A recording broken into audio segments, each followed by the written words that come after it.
SEALs cornered and outnumbered. Then a hidden shooter. The enemy commander smiled as he watched 24 American soldiers walk directly into the trap he had spent months preparing.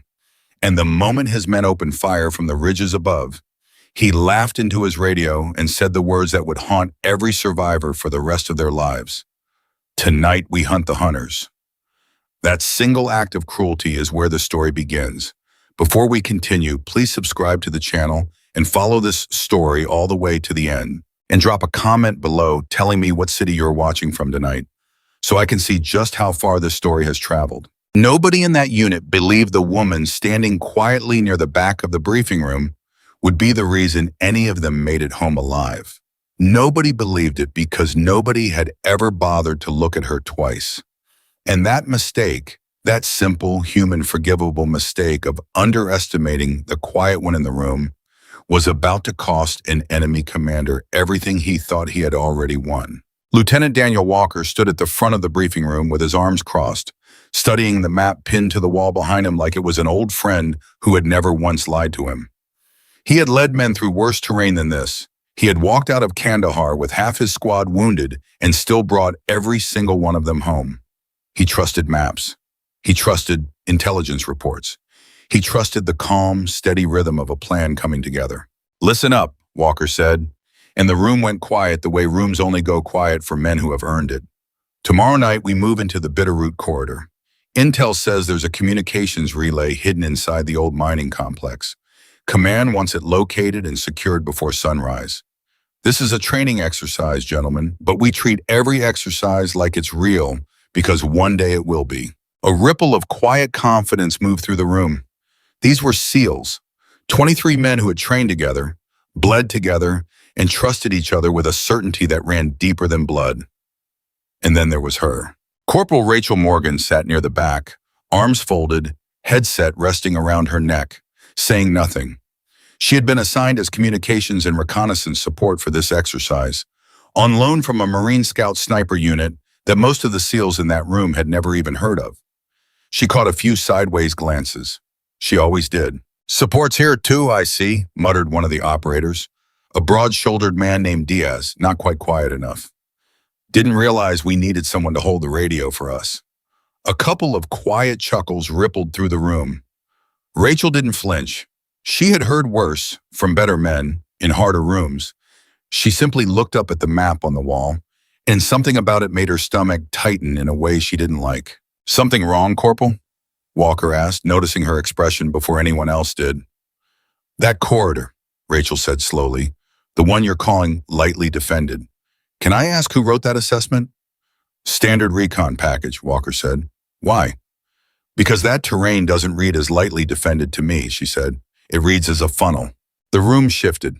A few men exchanged glances, the kind of glances that said, "Here we go. The new girl thinks she knows more than command." Diaz let out a short laugh under his breath. "With respect, Corporal," Walker said, not unkindly, "we've run a dozen exercises through terrain like this. What exactly are you seeing that intelligence missed?" Rachel walked forward, right up to the map, and pointed at the ridge lines on either side of the canyon. Two elevated approaches, both with clear sight lines into the valley floor. One narrow entrance, one narrow exit.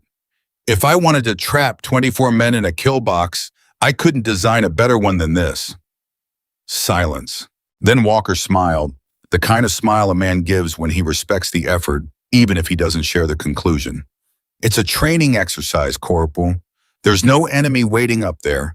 Just simulated targets and a communications relay we need to secure before the instructors say we ran out of time." "I understand that, sir," Rachel said. "I just don't like how quiet that valley looks on paper." "Noted," Walker said. "Wheels up at 0100. Rachel returned to her seat.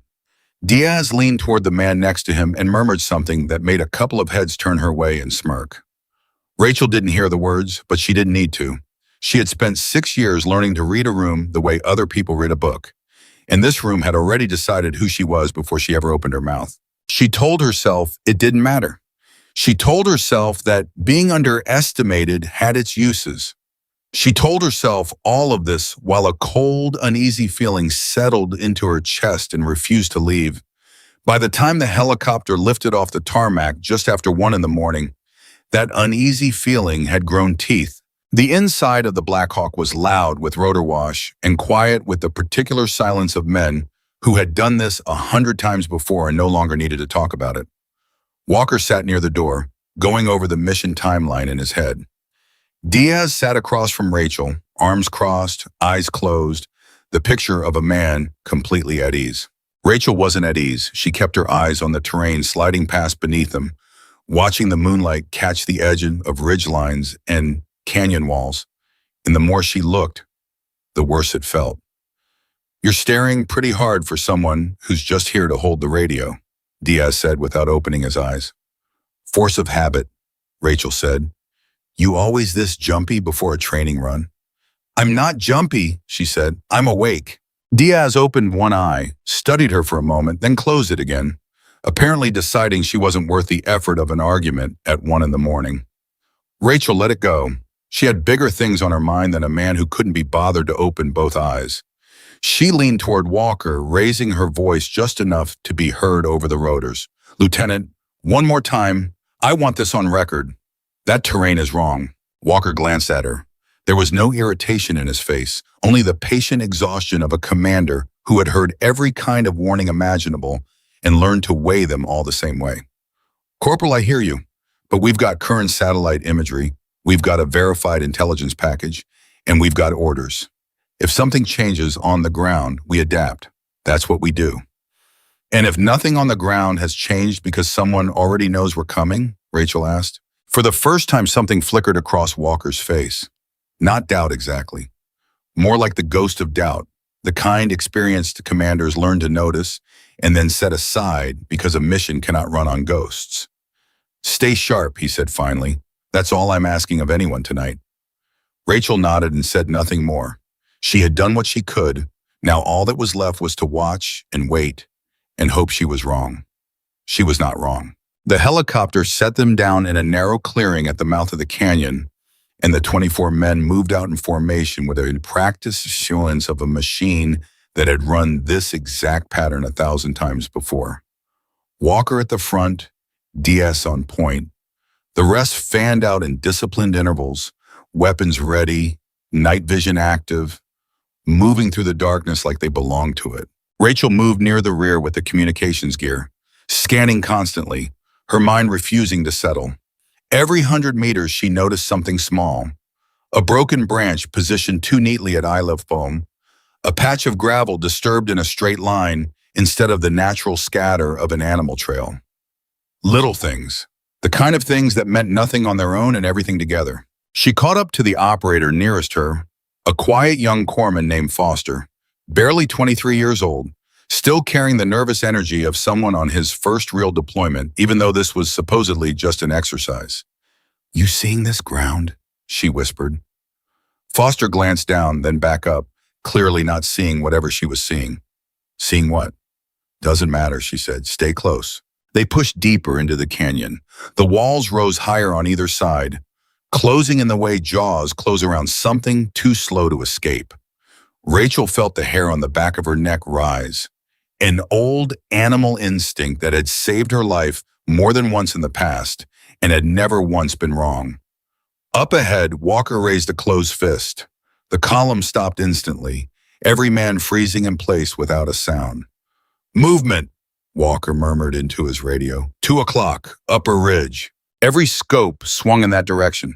Seconds stretched into an eternity. Then Diaz's voice, low and flat. "Negative contact. Probably deer." Walker held the position a moment longer, scanning, weighing. Then he lowered his fist and the column moved again. Rachel's pulse hadn't slowed. Deer didn't move in straight lines along a ridge crest. Deer didn't hold still for 4 full seconds and then vanish in a single fluid motion. She opened her mouth to say something, then closed it again. She had already raised the alarm twice tonight.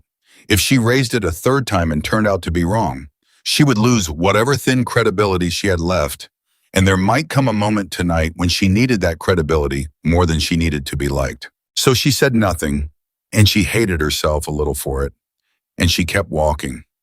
They reached the base of the old mining complex 40 minutes later. The structure rose out of the darkness like the skeleton of something that had once been alive and had been left to rot. Walker split the team into two elements, one to secure the relay building, one to hold the perimeter. Rachel was assigned to the perimeter element, positioned near a collapsed rail line that ran along the canyon floor. It was there, crouched in the dark with her weapon across her knees and her eyes fixed on the ridgeline above, that she saw it. A single brief flash of reflected light high on the eastern wall of the canyon. Gone in an instant. The kind of flash a scope makes when moonlight catches the glass at exactly the wrong angle. Her blood turned to ice. She keyed her radio. "Lieutenant, Eastern Ridge, elevation approximately 200 feet. I just caught a glint. Could be optics." There was a pause. Then Walker's voice, steady but sharper now. "Copy. Hold position. Keep eyes on it." Rachel held perfectly still, scanning the ridge, waiting for the flash to repeat itself. It didn't. Seconds passed. A minute. 2 minutes. The silence of the canyon pressed down on her like a hand over her mouth. "Anything?" Walker's voice again. "Negative," she admitted, but it was there. "Copy. Stay alert." She wanted to scream at him that alert wasn't enough, that they needed to pull back right now, that every instinct honed over 6 years of training was screaming that this canyon was a trap with the bees already closing. But she had no proof, just a feeling. And feelings didn't move mission timelines. At the relay building, Walker's element found the structure exactly where intelligence said it would be. Old, decayed, half-collapsed, with a single functioning antenna array on the roof that looked far too well maintained for a building otherwise left to rot. "That's not right," Walker murmured, studying the antenna. "This whole place is falling apart except for the one piece of equipment we came here to secure." "Someone's been keeping it running," said the operator beside him, a veteran named Ortiz. "Question is who?" Walker keyed his radio. "All elements. This is actual. I want eyes sharp. This site's been maintained recently. I don't like it." Down at the perimeter, Rachel heard the transmission and felt her stomach drop even further. Maintained meant used. Used meant someone came here regularly. Regularly meant someone knew this canyon better than the intelligence package Walker had been handed. She checked her watch. 2:38 in the morning. Whatever was going to happen tonight, she had the growing, sickening certainty that it was going to happen soon. At 2:40, it did. The first shot came from the eastern ridge, a single crack that split the silence like an axe through ice, and it was followed half a second later by a wall of sound as automatic weapons fire erupted from both sides of the canyon simultaneously. "Contact! Contact! Multiple positions!"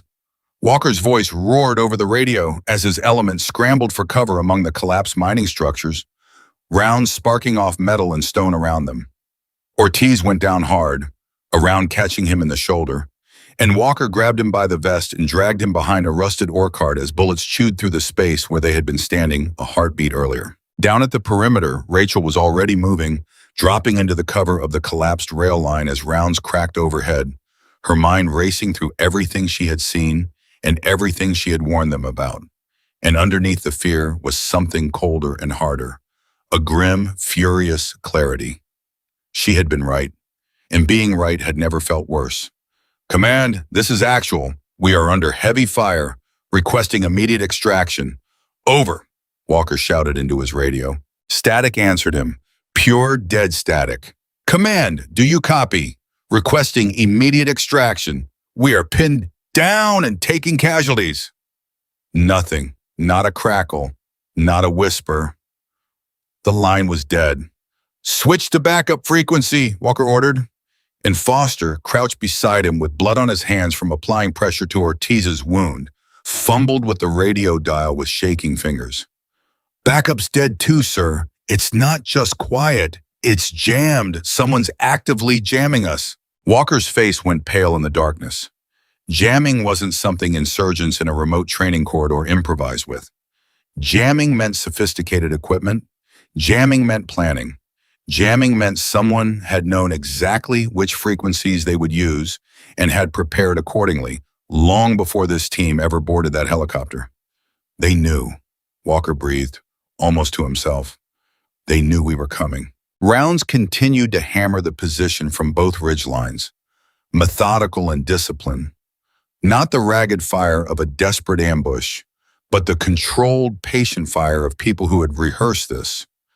Two more of Walker's men went down in quick succession, one grazed across the arm, another taking a hit to his ceramic plate that knocked the wind out of him but left him alive, gasping, terrified.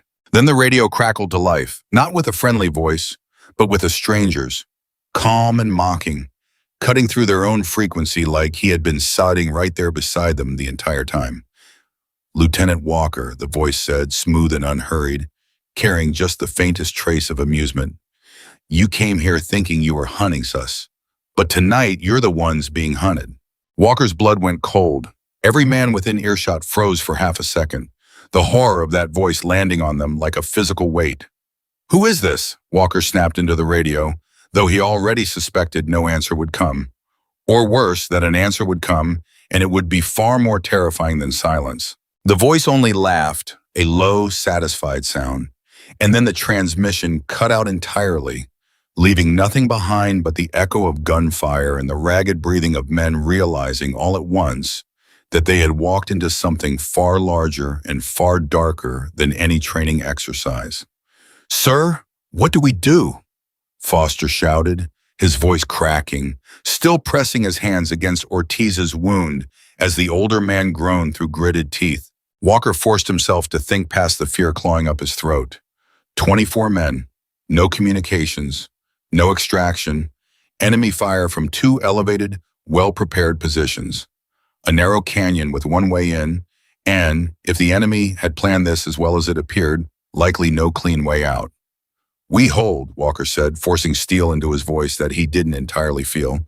"We hold and we find a way through this." Down at the rail line, Rachel had crawled forward under fire to reach a position with a clearer line of sight up the eastern ridge, and what she saw through her scope made her jaw tighten with a fury that burned away the last of her fear.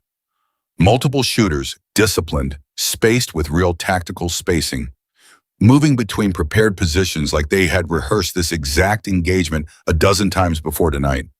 This wasn't an ambush thrown together by opportunists. This was an execution. She keyed her waistay, praying it would somehow reach someone despite the jamming. "Any element, this is Morgan. Does anyone copy?" Static. She tried again and again, and on the third attempt, through some gap in the jamming or some flaw in the enemy's equipment, a single garbled fragment of Walker's voice broke through. "Pinned. East side. Can't hold." It was enough. She knew where he was. She knew what he needed. And she knew with a certainty that settled into her bones like cold iron, that if something didn't change in the next few minutes, 23 men who had never once taken her seriously were going to die in this canyon. And she would die right alongside them. Still holding a radio nobody had ever wanted to listen to, she was not going to let that happen. Rachel scanned the terrain around her, forcing herself to breathe, forcing herself to think the way she had been trained to think, past the fear, past the fury, past everything except the cold, clear math of survival. The enemy held both ridgelines. The valley floor was a kill box, exactly as she had predicted back in that briefing room where men had laughed at her for saying it out loud. There was no path through the canyon that didn't run directly under enemy guns, except one. Her eyes moved upward, past the ridgelines the enemy occupied, to a third position rising above and behind them both, a jagged spine of rock that the enemy did not appear to be using, because from the ground it looked completely unclimbable in daylight, let alone in pitch darkness under fire. Everyone would say it was impossible. Everyone would say no one could reach it in time. Everyone would say it because everyone always underestimated exactly the kind of thing Rachel Morgan had spent her entire life quietly proving they were wrong about. Below her, gunfire continued to rake the canyon floor. Above her, 23 men were running out of time, running out of cover, running out of options. Rachel Morgan looked up at that impossible ridge, felt her heart pounding against her ribs, and made a decision that would either save every single one of them or get her killed trying. She moved. She moved before she could talk herself out of it, before the part of her mind still capable of calculating The odds could scream at her about how insane this was. She scrambled backward from the rail line, keeping low, bullets still chewing up the dirt somewhere behind her, and pressed her radio to her mouth one more time, praying the gap in the jamming would hold just long enough. "Lieutenant, this is Morgan. Do you copy?" Static answered her first, and then, miraculously, a broken fragment of Walker's voice cut through. "Morgan, say again." "I found a way to help you," she said, forcing her voice steady even as her pulse hammered it in her throat. "There's a ridge above their positions. Nobody's using it. If I can get up there, I'll have eyes on everything. I can spot for you." Silence. Then static. Then, finally, Walker's voice again, tight and disbelieving. "Negative, Morgan. That's a 200-foot climb in the dark under fire. That's suicide. Hold your position and stay under cover." "That is an order." "Sir, listen to me." Rachel's jaw clenched so hard it ached. "You have no comms with command, no extraction inbound, and 2 elevated positions cutting you to pieces. In 10 minutes, you'll be out of ammunition and out of options. I am your only option." Another burst of gunfire swallowed whatever Walker said next. Rachel pressed the radio harder against her ear, straining to catch fragments through the chaos. "Too dangerous. Can't ask you to." "You're not asking," she snapped back. "I'm telling you, cover the western approach, keep their attention low, and give me the time I need." Down at the collapsed ore cart, Walker crouched beside Ortiz, who was pale and sweating despite the cold night air, blood soaking through the field, dressing Foster had wrapped around his shoulder. Walker keyed his radio again, and this time his voice cracked with something that sounded almost like fear, though every man who knew him would have sworn Daniel Walker didn't have fear in him. "Morgan, if you go up that rock face and something happens to you, that's on me. That's a burden I carry for the rest of my life. Do you understand what you're asking me to authorize?" "I understand," Rachel said, "that 23 men are about to die in this canyon if somebody doesn't do something nobody thinks is possible. I've been climbing rock faces since I was 12 years old, Lieutenant. Let me do my job." Beside Walker, Foster stared at him, wide-eyed, still pressing down on Ortiz's wound. "Sir, she's serious." "I know she's serious," Walker muttered, and for one long, terrible second, he closed his eyes, weighing a decision no field manual had ever prepared him to make. 23 lives in front of him, bleeding, terrified, running out of time. One life above him, offering to gamble everything on a climb that sane military doctrine would call reckless, bordering on suicidal. He opened his eyes. "Do it," he said. "Go." Rachel didn't wait for him to change his mind. She stripped off everything that would slow her down, leaving her heavier gear behind, keeping only her rifle slung tight across her back, a knife and the radio clipped to her vest. She moved low along the base of the canyon wall, using the chaos of gunfire and the darkness itself as cover, until she reached the base of the rock spine she had spotted from the rail line. Up close, it looked even worse than it had from a distance. Sheer, broken, streaked with loose scree that shifted under the lightest pressure. In daylight, with proper equipment and a partner belaying her from below, this would have been a difficult climb. In the dark, alone under sporadic gunfire, it was something closer to madness. She reached up, found her first handhold, and began to climb. 2:44 in the morning. The clock in her head started running the second her boots left the ground because, up here, every minute mattered in ways the men below couldn't yet imagine. The first 20 feet it went faster than she expected, adrenaline burning through her like fuel, her hands finding holds almost on instinct. Years of training taking over where conscious thought would have only slowed her down. Below her, the sound of the firefight grew smaller, more distant, though no less deadly. She could hear Walker's voice occasionally crackling over the radio clipped to her vest, directing his men, shouting orders, the voice of a man holding a collapsing position together through sheer force of will. At 30 feet, her hand closed around a rock that looked solid and wasn't. It came loose in her palm without warning.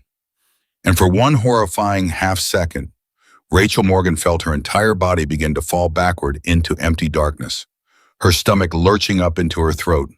A scream trapped somewhere behind her teeth that she refused, absolutely refused to let out. Her other hand shot sideways and caught a crack in the rock face, fingers jamming into stone hard enough to tear skin, and her fall stopped so abruptly that her shoulder screamed in protest, but she held. She hung there for a moment, chest heaving, heart slamming against her ribs so hard she could feel it in her ears, and looked down at the drop beneath her feet that would have ended everything in less time than it took to think about it.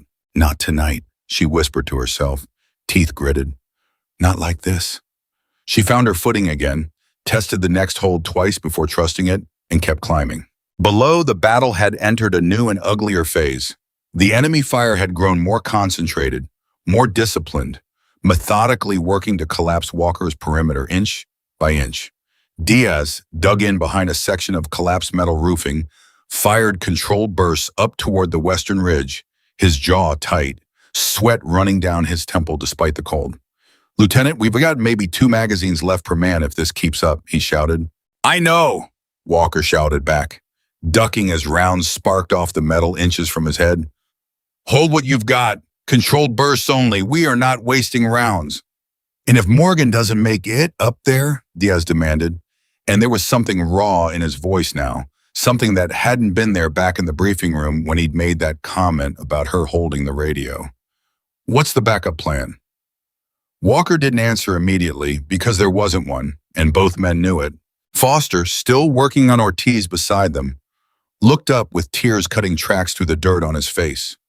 "Sir, he's losing too much blood. I need to get him real medical attention, not just pressure and prayers." "Hold on, Ortiz," Walker said, gripping the older man's good shoulder. "You hear me? You hold on." Ortiz managed a weak, pained smile through gritted teeth. "Wasn't planning on going anywhere, Lieutenant. Just resting my eyes a little."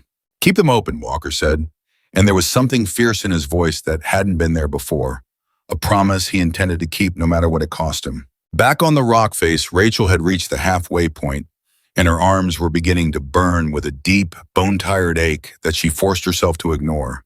Sweat stung her eyes despite the cold night air. Her fingertips were raw, one of them bleeding steadily from where the loose rock had torn the skin open earlier. She didn't stop to check the damage.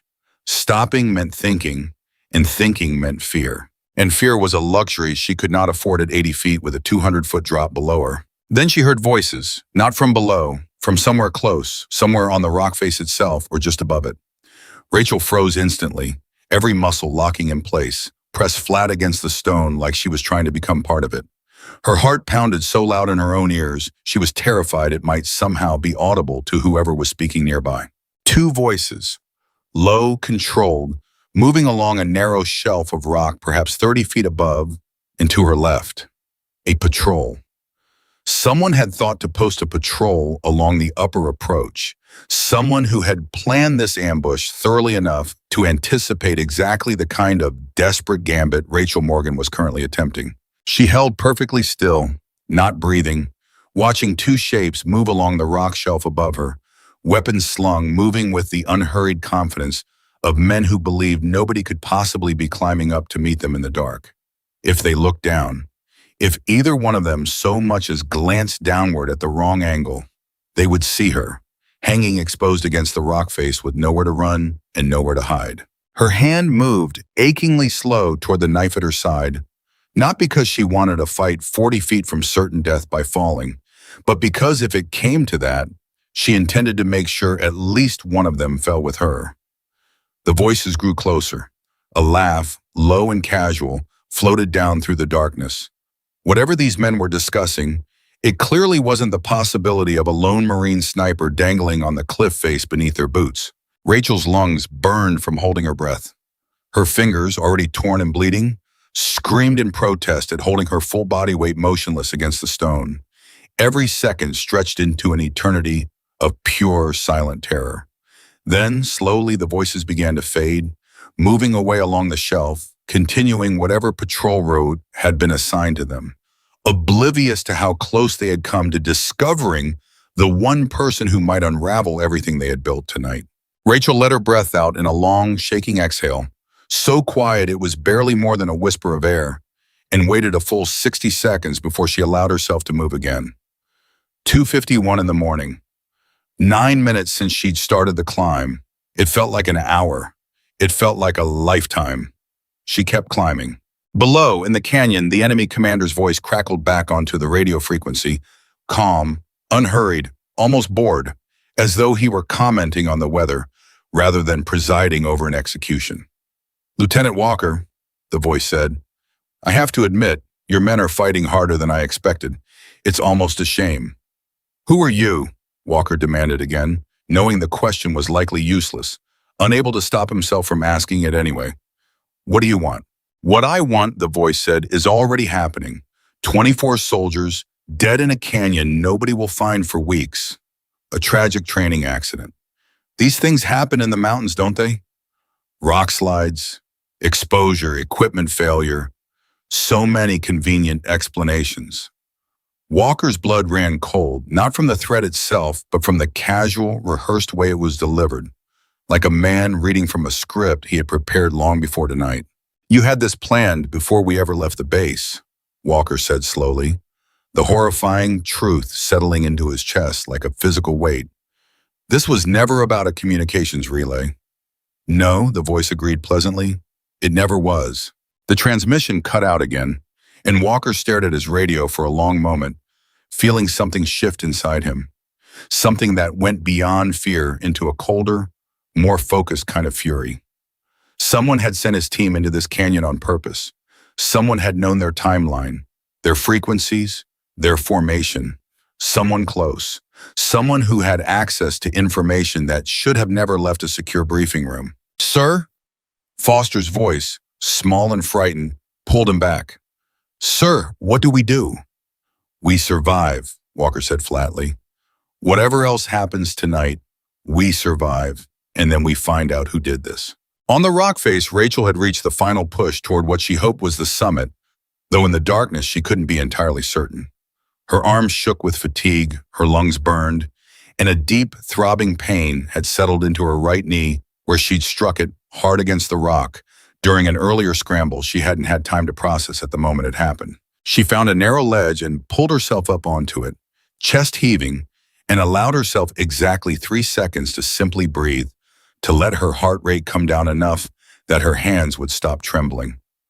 Then her radio crackled, faint and broken. "Morgan, status." She pressed it to her mouth. "Still climbing, Lieutenant.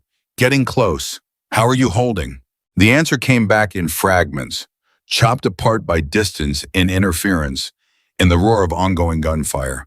"Ortiz hit bad. Running low. Need eyes soon." "Copy," she breathed, and pushed herself back to her feet, despite every muscle in her body begging her to stay down just a little longer.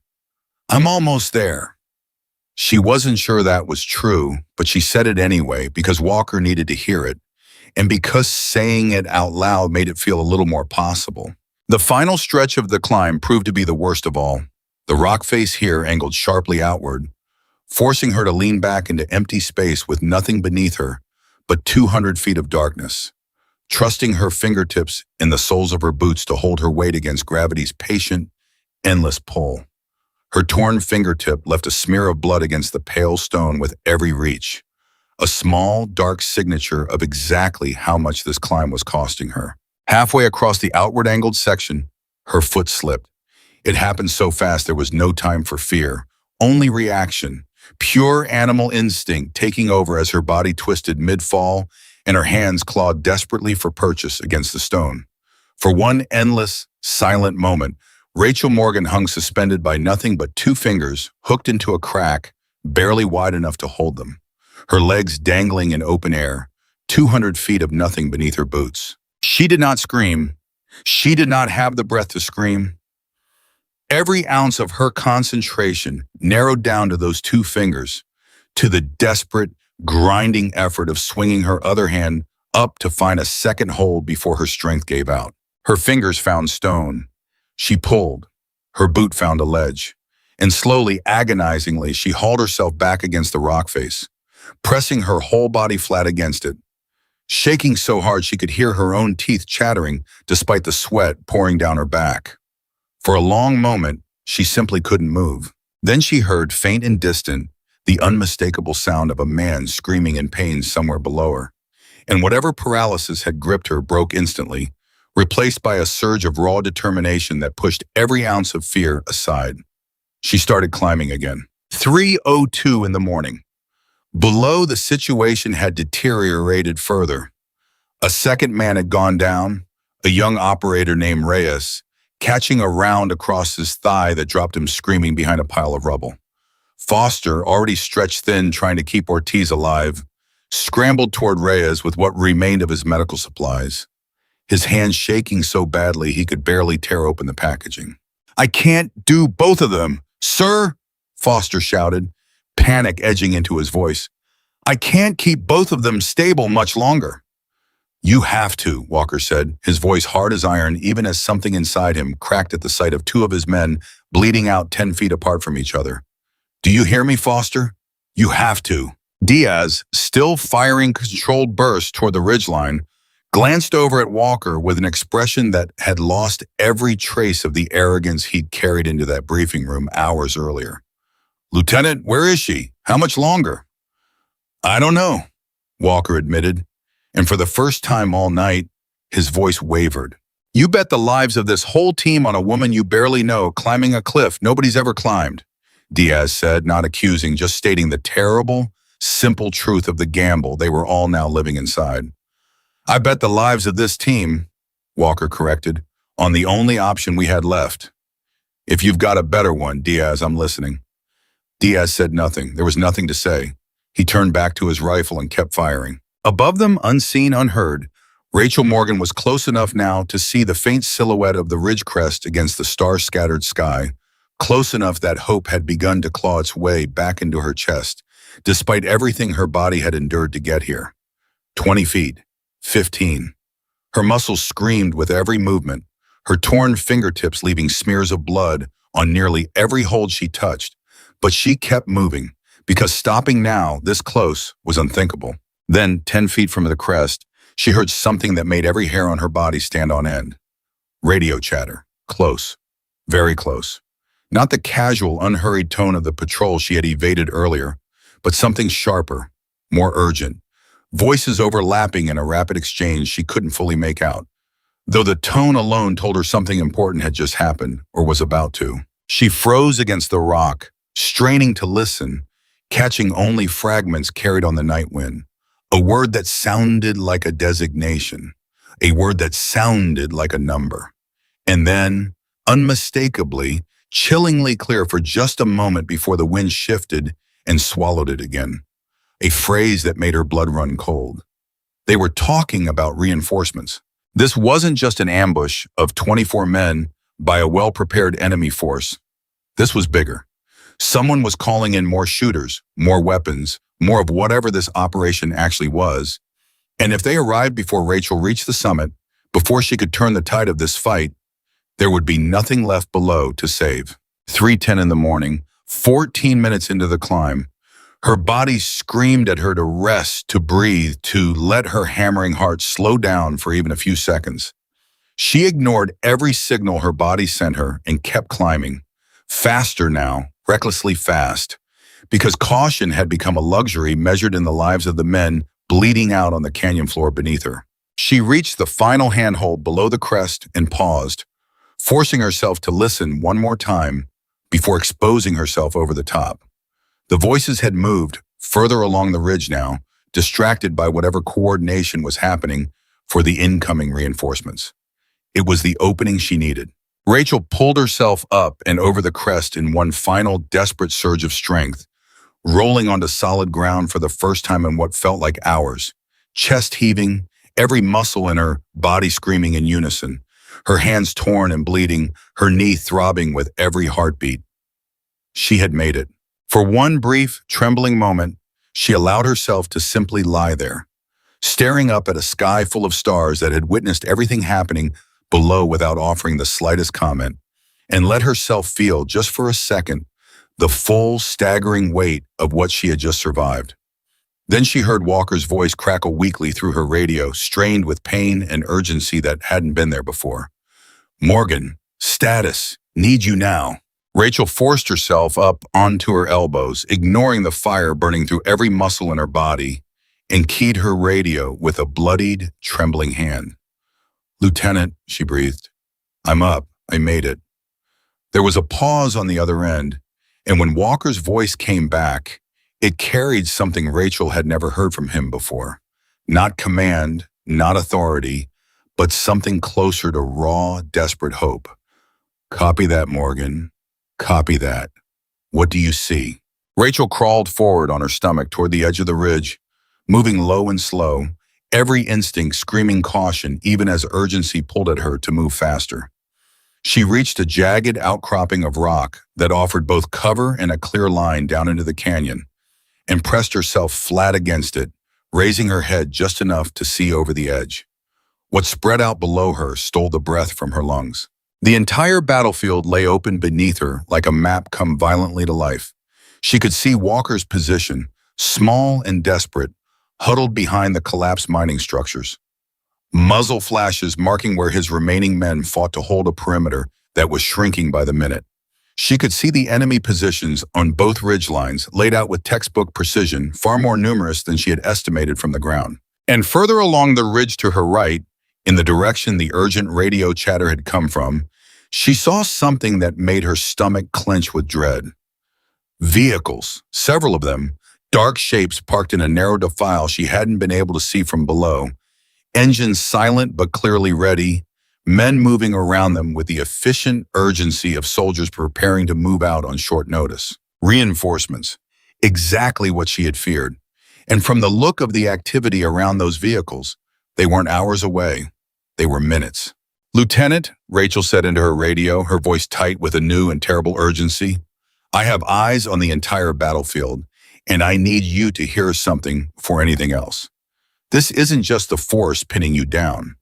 There's a second wave staging less than a mile from your position, and unless I do something in the next few minutes, they are going to reach you before you have any chance of breaking contact." Static crackled back at her, and then Walker's voice, low and grim. "How many?" Rachel adjusted her position, straining to count shapes in the darkness below, her heart sinking with every additional silhouette she identified. "I count at least a dozen more shooters, possibly heavier weapons mounted on the vehicles. Lieutenant, if they link up with the force already engaging you, this fight is over before it starts."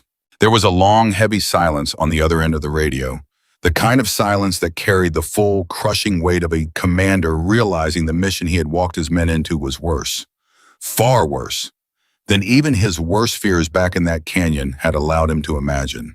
"Then you'd better figure out how to buy us time," Walker said finally, his voice hardening into something that sounded almost like the man Rachel remembered from the briefing room. The confident commander who trusted his instincts and his training, except now that confidence was forged from something far more desperate. "Because we are not lasting until sunrise down here without help." Rachel looked down at the battlefield spread beneath her, at the muzzle flashes marking 22 remaining men fighting for their lives, at the dark shapes of vehicles preparing to bring a dozen more guns into a fight that was already unwinnable, and felt something settle deep inside her chest. Cold and clear and absolutely certain. She had spent years being overlooked. Years of quiet competence nobody bothered to notice.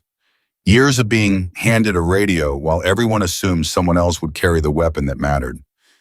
Diaz's comment from the briefing room echoed faintly in her memory. "Didn't realize we needed someone to hold the radio for us." And for the first time all night, instead of hurting, the memory sharpened into something closer to resolve. She unslung her rifle from her back, checked her remaining ammunition with hands that had finally, mercifully, stopped shaking, and settled into position along the rock outcropping, bringing her scope up to her eye. "Lieutenant," she said quietly into her radio, "hold what you've got. I'm about to make sure that second wave has a much harder time reaching you than they're expecting." Below her, unaware that everything about to happen next would rewrite everything they thought they knew about the woman they had dismissed as nothing more than communication support, 22 exhausted, bleeding men continued to fight for their lives in a canyon that had already claimed 2 of their own to serious wounds and was hungry for more.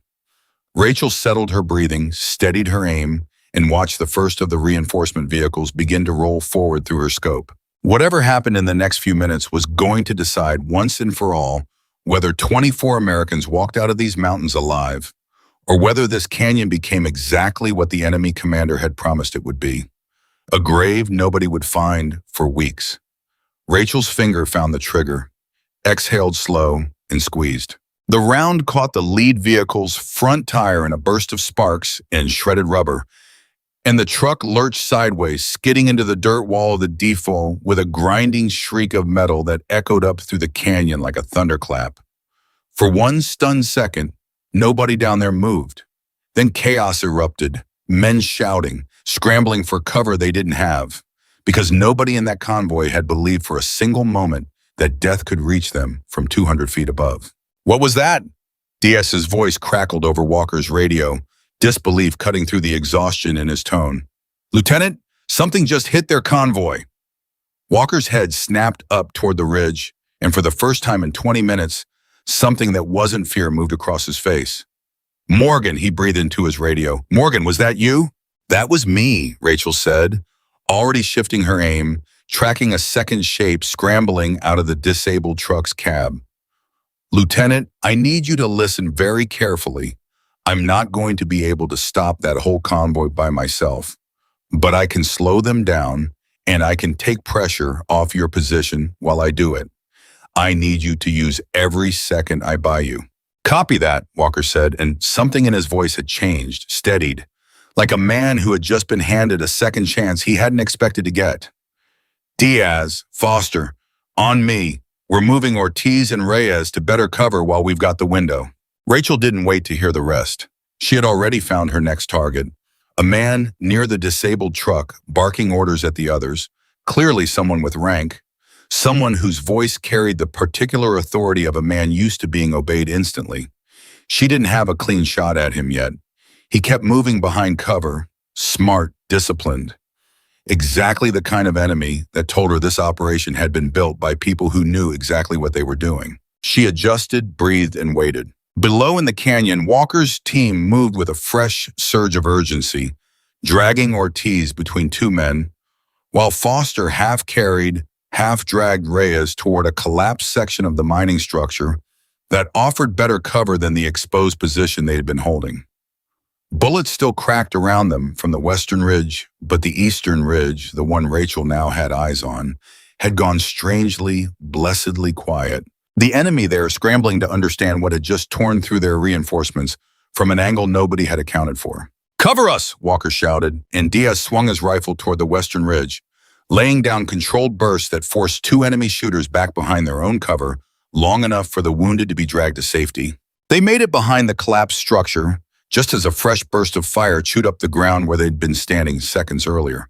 Foster collapsed against the stone wall, gasping, his hands slick with Reyes's blood, his chest heaving with something that was half exhaustion and half raw terror finally catching up to him.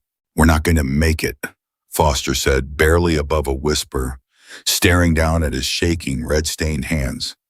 "Sir, I don't think we're going to make it out of here." "Look at me," Walker said, gripping the young corpsman by the shoulder, hard enough to snap his attention back into focus. "You hear that?" He nodded upward, toward the sound of a second shot cracking from the ridge above, followed by a distant shout of pain and confusion from the enemy convoy. "That's not nothing, Foster. That's someone up there fighting for us. You keep these men breathing, and I will get us out of this canyon." "That's the job. Do the job." Foster swallowed hard, nodded, and turned back to Reyes, hands steadying just enough to keep working. Up on the ridge, Rachel finally got her shot. The man barking orders stepped clear of cover for half a second too long, gesturing urgently toward the men, scrambling to unload something heavy from the back of a second vehicle. And Rachel's round found him clean, dropping him instantly. The shouting from below spiked into something closer to panic. 3:17 in the morning, 7 minutes since she'd reached the summit. It felt like it had been much longer, and Rachel understood with a cold, clear certainty that it was going to feel like a lot longer still before this night was finished with any of them. The enemy commander's voice crackled back over the radio frequency, And this time the calm, unhurried amusement from earlier had curdled into something sharper. "Lieutenant Walker," the voice snapped, all pretense of patience gone. "It seems your team has found itself a friend. That's unfortunate for them." "You're losing," Walker said, and despite everything, despite the blood and the exhaustion and the two wounded men behind him, there was something almost like satisfaction in his voice. "You didn't plan for this, did you?" A pause, longer than before. When the voice returned, the edge in it had sharpened further. "Find the shooter," it said, not to Walker, but to someone else, someone monitoring a different frequency the enemy commander had apparently forgotten wasn't fully secure. "I don't care how. Find them and end this." The transmission cut out, but Rachel had heard every word of it through the fragment that bled into her own radio, and her blood ran cold in a way the mountain air alone couldn't explain. They knew someone was up here. They were coming for her now, specifically, deliberately, and she had no idea how many men they could spare to do it. She keyed her radio, voice low and urgent. "Lieutenant, heads up. They know I'm up here. They're going to send people after me." "Copy," Walker said grimly. "Watch your back, Morgan. We need you alive up there a lot more than we need you dead trying to prove a point."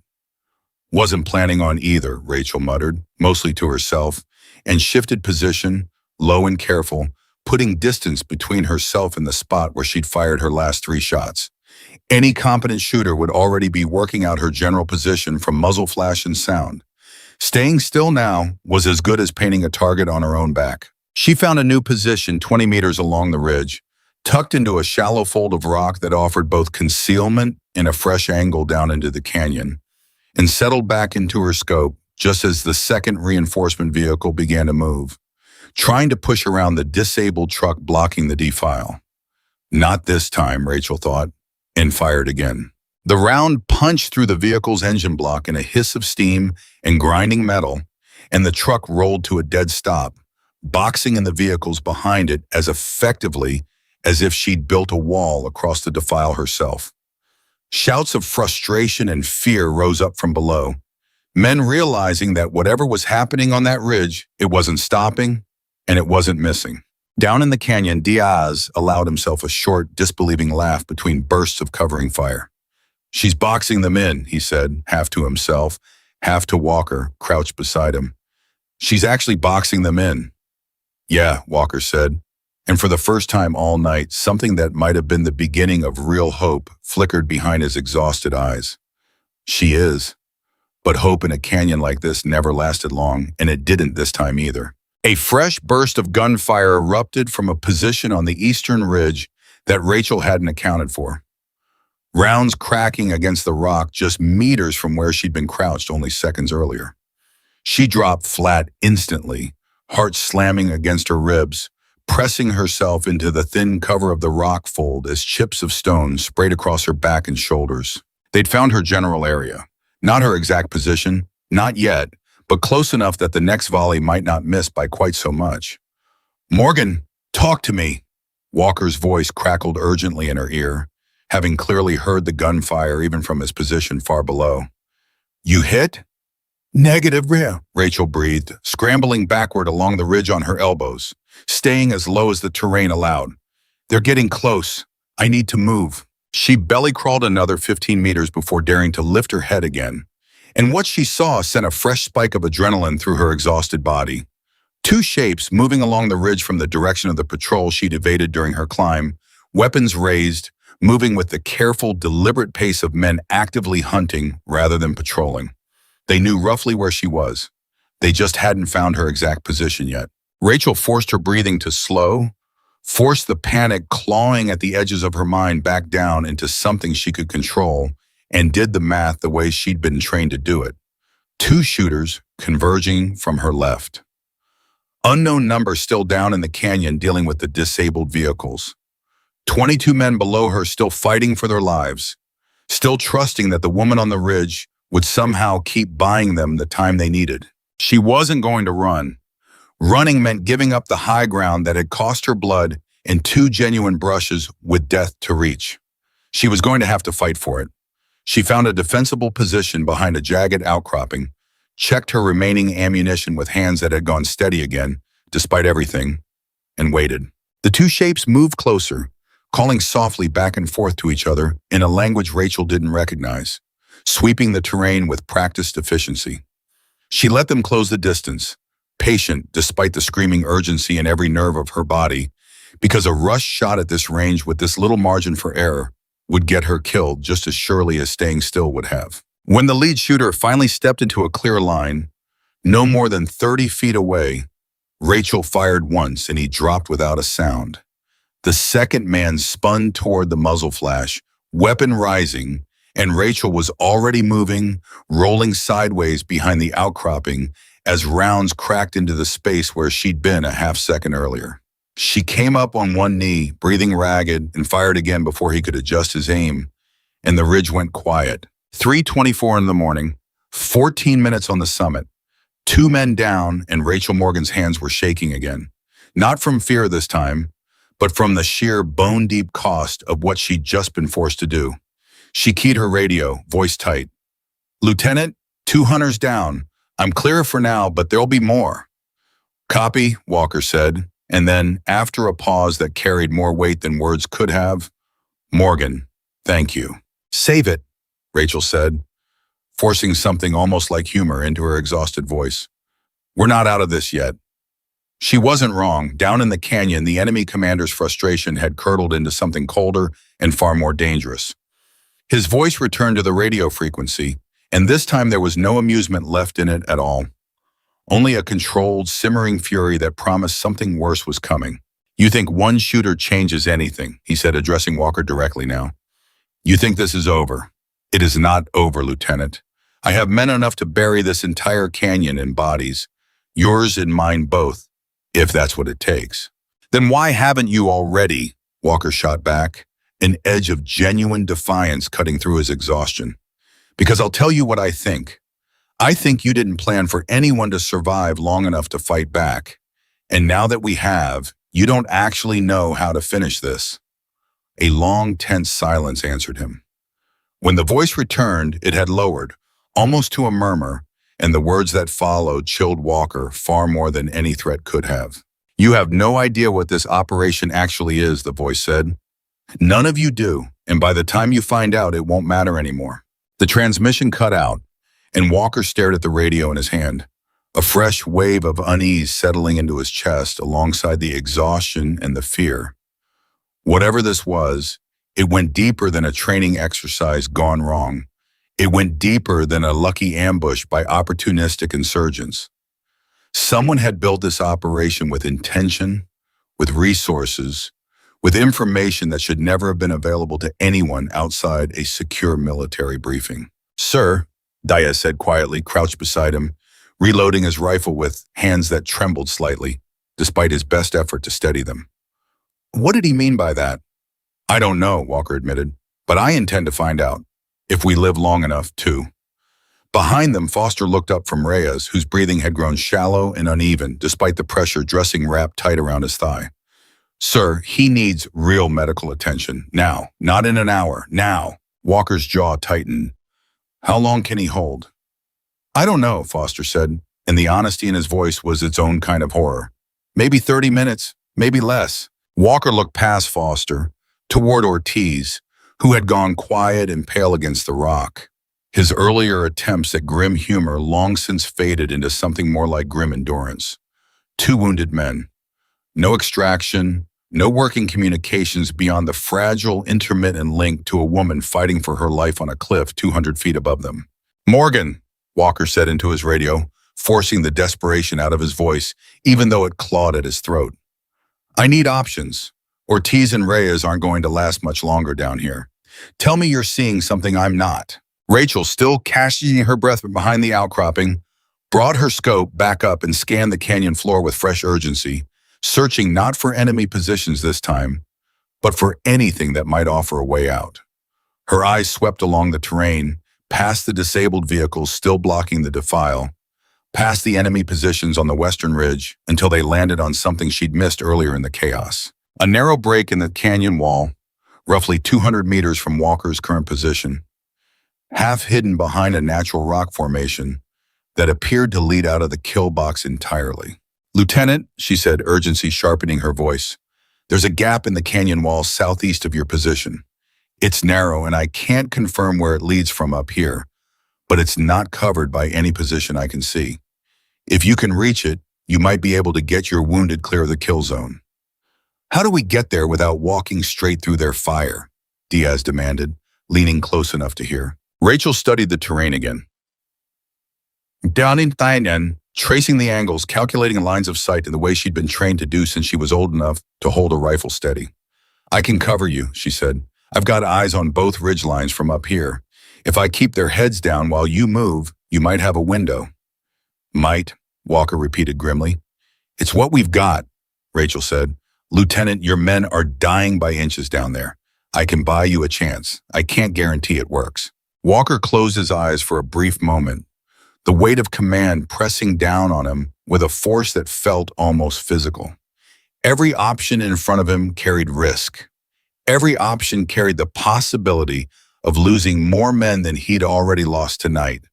But staying put, waiting for the enemy to regroup and finish what they'd started, guaranteed a worse outcome than any gamble Rachel could offer him. Do it, he said, on your signal. Rachel settled back into position, methodically working through the ammunition she had left, calculating exactly how many rounds she could spend keeping enemy heads down without running dry before Walker's team made it clear. It wasn't enough. It was never going to feel like enough. But it was what she had, and she intended to make every round count. On my mark, she said into the radio. 3, 2, 1, go. She opened fire in a rapid, controlled rhythm, walking rounds across the western ridge with enough speed and precision that the enemy shooters there were forced back into cover, unable to maintain accurate fire on the canyon floor. Below, Walker's team moved as one unit, half carrying, half dragging Ortiz and Reyes across open ground toward the gap in the canyon wall, every man exposed, every second an eternity stretched taut with the possibility of sudden violent death. A round cracked past Diaz's head close enough that he felt the heat of it, and he didn't break stride, didn't even flinch, driven forward by something past fear now, something closer to pure animal determination to get his men to safety. Almost there, Walker shouted, dragging Ortiz's good arm across his shoulders, half carrying the older man's weight as they stumbled toward the gap. Almost there, hold on. Rachel's rifle ran dry at the worst possible moment, the bolt locking back on an empty chamber just as a fresh burst of enemy fire found its rhythm again. Rounds tearing into the ground around Walker's team with terrifying accuracy. She scrambled for a fresh magazine with hands that had begun to shake again, fumbling it into place with seconds she didn't have to spare. Morgan, they're finding their range again. Walker's voice, ragged with exertion and rising panic, crackled through her radio. We need you back in this. Working on it, Rachel snapped, back slamming the magazine home and bringing her rifle back up, acquiring a target through her scope with a speed born of pure desperation. She fired and fired again, and the enemy rhythm broke apart once more, shooters diving back for cover as rounds cracked far too close to their positions for comfort. Walker's team reached the gap in the canyon wall and disappeared through it, vanishing from Rachel's line of sight, and for one heart-stopping moment, she had no idea whether they'd made it to safety or straight into a second trap she hadn't been able to see from her position. Lieutenant, she said, voice tight with fear she couldn't quite hide. Talk to me. Status. Static answered her first, agonizing seconds of dead air that felt like they lasted a lifetime, and then finally Walker's voice, breathless but alive. We're through, Morgan, we're through. It's clear on this side. There's a path leading down and out of the canyon.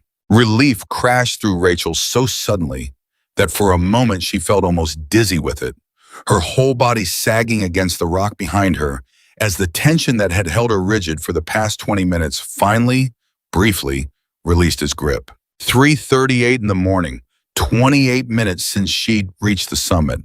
22 men, alive and moving toward a way out that hadn't existed 20 minutes earlier, before a woman everyone had dismissed as nothing more than a radio operator had climbed 200 feet of sheer rock in the dark to find it for them.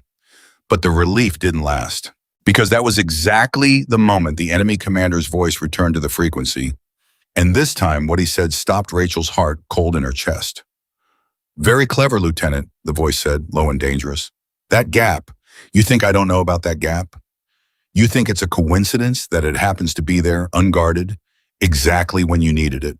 Walker's voice, still catching his breath from the desperate scramble through the gap, came back sharp with confusion. "What are you talking about?" "I'm talking," the voice said slowly, savoring each word like poison, "about the fact that someone drew you a map to that exit before you ever left your base tonight. Someone who knew you'd need it. Someone who's been feeding both sides of this operation information from the very beginning." Silence fell over the radio, thick and terrible, and Rachel felt something cold and sickening settle into the pit of her stomach, because the same question was suddenly screaming through her own mind. How had she spotted that gap so clearly, so precisely, from a position 200 feet up in near total darkness? Why had it been the one section of canyon wall left completely unguarded when every other approach had been covered with textbook precision? "You're lying," Walker said, but there was uncertainty threading through his voice now, the first real crack in his composure since the ambush began.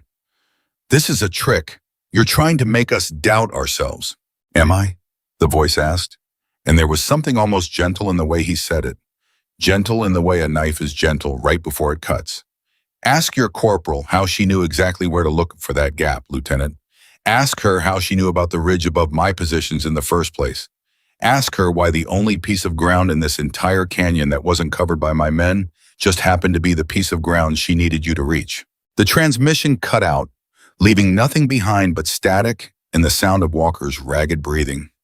And Rachel, still perched on the ridge above, felt her blood run to ice as every man on that radio frequency, every man she had just spent the last half hour bleeding to save, turned their attention, however briefly, however unwillingly, toward the terrible, impossible question the enemy commander had just planted in their minds. "Lieutenant," Rachel said, forcing her voice to stay level even as her heart hammered against her ribs, "he's lying. He's trying to turn you against me because I'm the only reason his plan isn't working right now."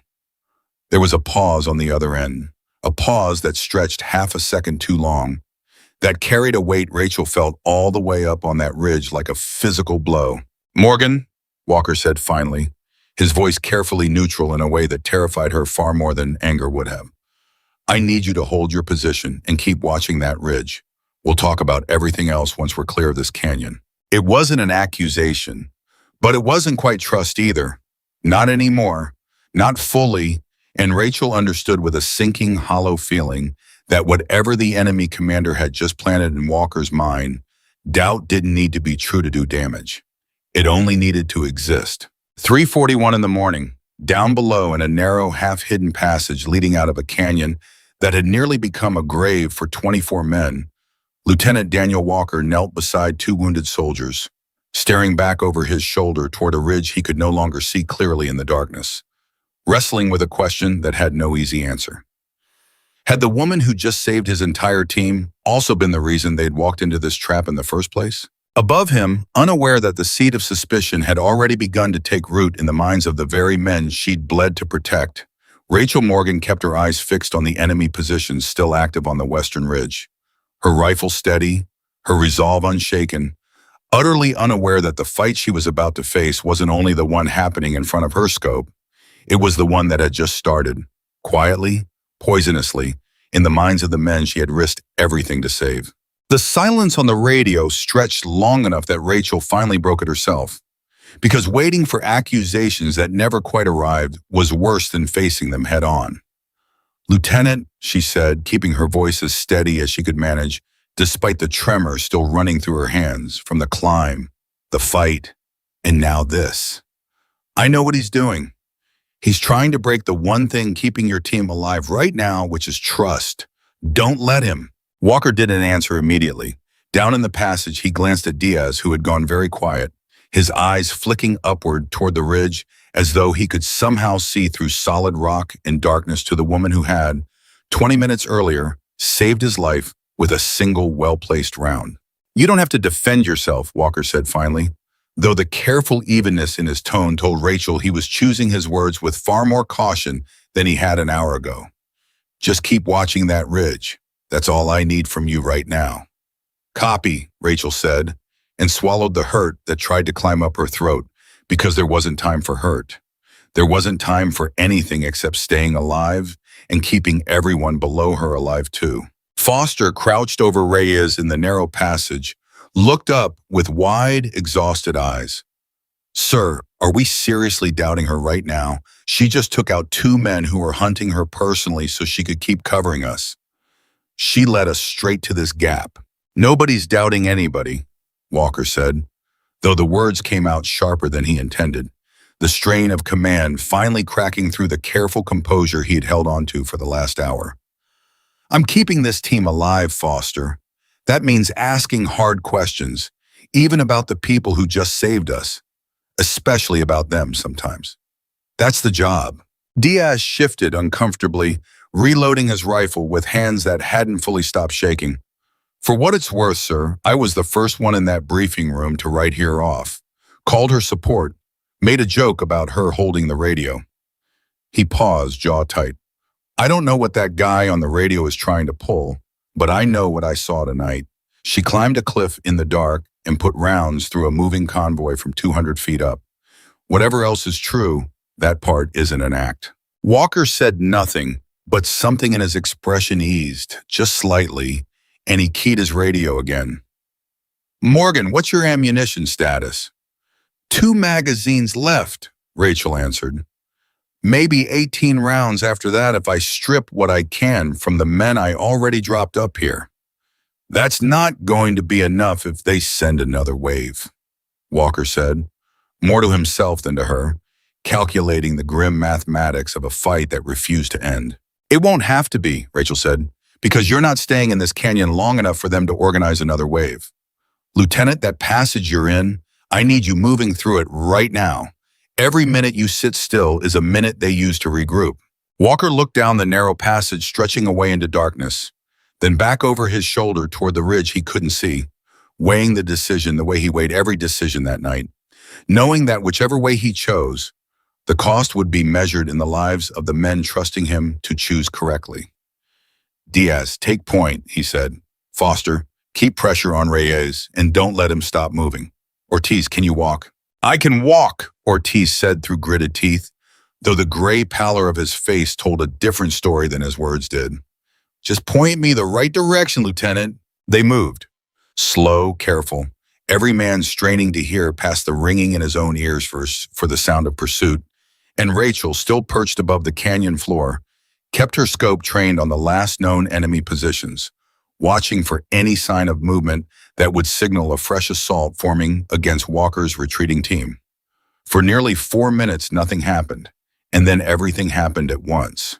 A burst of static exploded across the radio frequency, and the enemy commander's voice returned, stripped now of every trace of the calm, amused control he'd carried earlier in the night. What replaced it was something colder, something that made the hair on the back of Rachel's neck rise instantly. You're running, the voice snarled. Good, run. It changes nothing. You still don't understand what you stumbled into tonight, and by the time you do, it will already be too late to matter.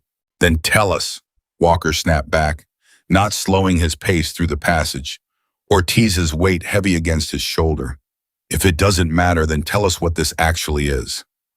A pause, then quietly, almost intimately, the voice said something that made every man in that passage stop moving for a fraction of a second, despite every instinct screaming at them to keep going. Ask your corporal about the name Sanderson, the voice said. Ask her what that name means to her. And then ask yourself why a communications specialist happened to know so much about terrain analysis, ambush geometry, and enemy troop movement before any of you ever left the briefing room.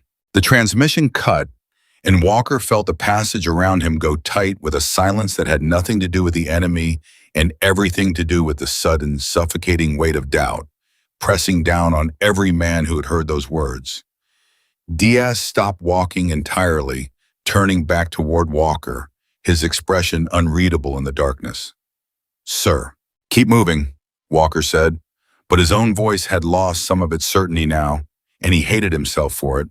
Hated that a stranger's voice on a radio could plant something this corrosive with nothing but a single sentence and a name none of them recognized. Up on the ridge, Rachel had heard every word, and her blood had turned to ice the instant that name left the enemy commander's mouth. Because it wasn't a name she'd never heard before. It was a name buried deep in a part of her past she had never spoken about to anyone in that unit. Not Walker, not Diaz, not a single soul she had deployed with tonight.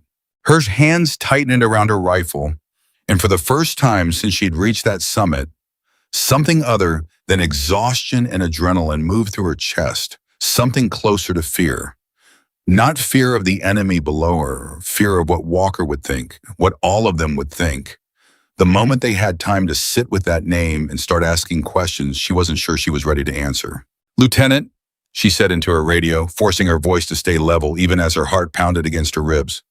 "Whatever he just said, whatever he's trying to plant in your head, I need you to trust that we can sort it out once your team is safe. Right now, that's the only thing that matters." The silence that answered her lasted 3 full seconds, and each one felt like an hour. "Copy," Walker said finally, and though his voice remained steady, professional, the word carried a distance in it that hadn't been there 20 minutes earlier. A distance that told Rachel the seed the enemy commander had planted had already begun, quietly, to take root. Below, the team pushed onward through the passage, moving faster now, driven as much by the need to outrun the doubt clawing at their own minds as by the need to outrun the enemy still somewhere behind them. The passage narrowed further, forcing them into single file, and Diaz, still on point, suddenly raised a closed fist, freezing the column instantly. "Movement," he whispered. "Ahead, something's blocking the exit." Every weapon in that passage rose in unison, and Walker felt his stomach drop through the floor of the canyon itself because if the enemy had somehow anticipated this route too, if this passage was another trap closing shut around them, exactly the way the enemy commander's mocking voice had suggested it might be, then everything Rachel had bled to give them, the climb, the fight, the desperate gamble on that impossible ridge, was about to end in the one place they believed was finally safe. "Report," Walker breathed, barely audible, weapon trained on the darkness ahead. Diaz didn't answer right away, straining to make out the shape blocking their path, his finger tightening slowly against his trigger guard as the seconds stretched into something unbearable. And then, from somewhere above them, cutting through the tense silence of the passage, Rachel's voice crackled urgently across the radio, sharp with a warning that arrived one heartbeat too late to stop whatever was about to happen next. "Lieutenant, wait, don't fire. There's something you need to know about what's ahead of you, and it's not what you think it is." "Lieutenant, wait, don't fire. There's something you need to know about what's ahead of you, and it's not what you think it is." Walker's raised hand froze in the air, every man behind him locked in place. Weapons trained on the darkness ahead, breath held so tight the passage felt like it might collapse under the pressure of it. "Morgan, talk fast," he hissed into his radio. "We've got a shape blocking the exit, and about 2 seconds before Diaz puts a round through it." "It's not a shooter," Rachel said, her voice tight with the strain of trying to make out details through her scope at an angle that barely gave her a sliver of visibility into the mouth of that passage. "It's not moving right. Lieutenant, I think it's a rock fall. Loose stone, maybe from the fighting, maybe from something else.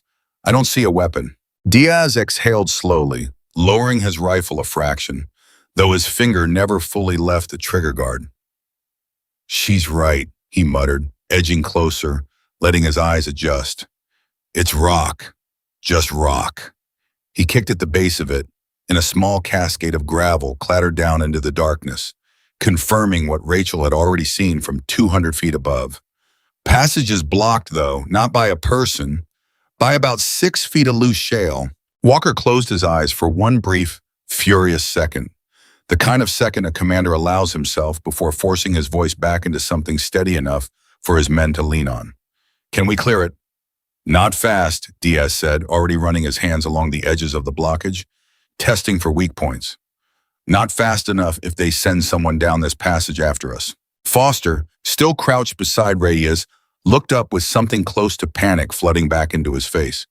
"Sir, he can't wait much longer. If we're stuck here, we're not stuck," Walker said, cutting him off with more force than he intended, more force born of his own fear than any real anger at Foster.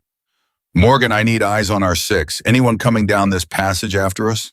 Rachel swept her scope back toward the canyon floor behind them, scanning the shadows near the entrance to the passage, and her stomach tightened at what she found.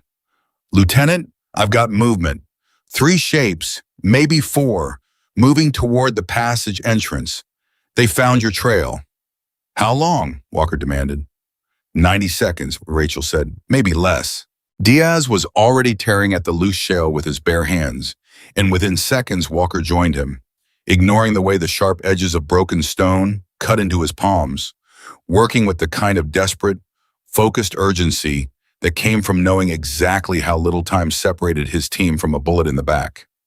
Foster kept pressure on Reyes with one hand and helped clear stone with the other, his breath coming in short, panicked gasps that he fought to control. 60 seconds!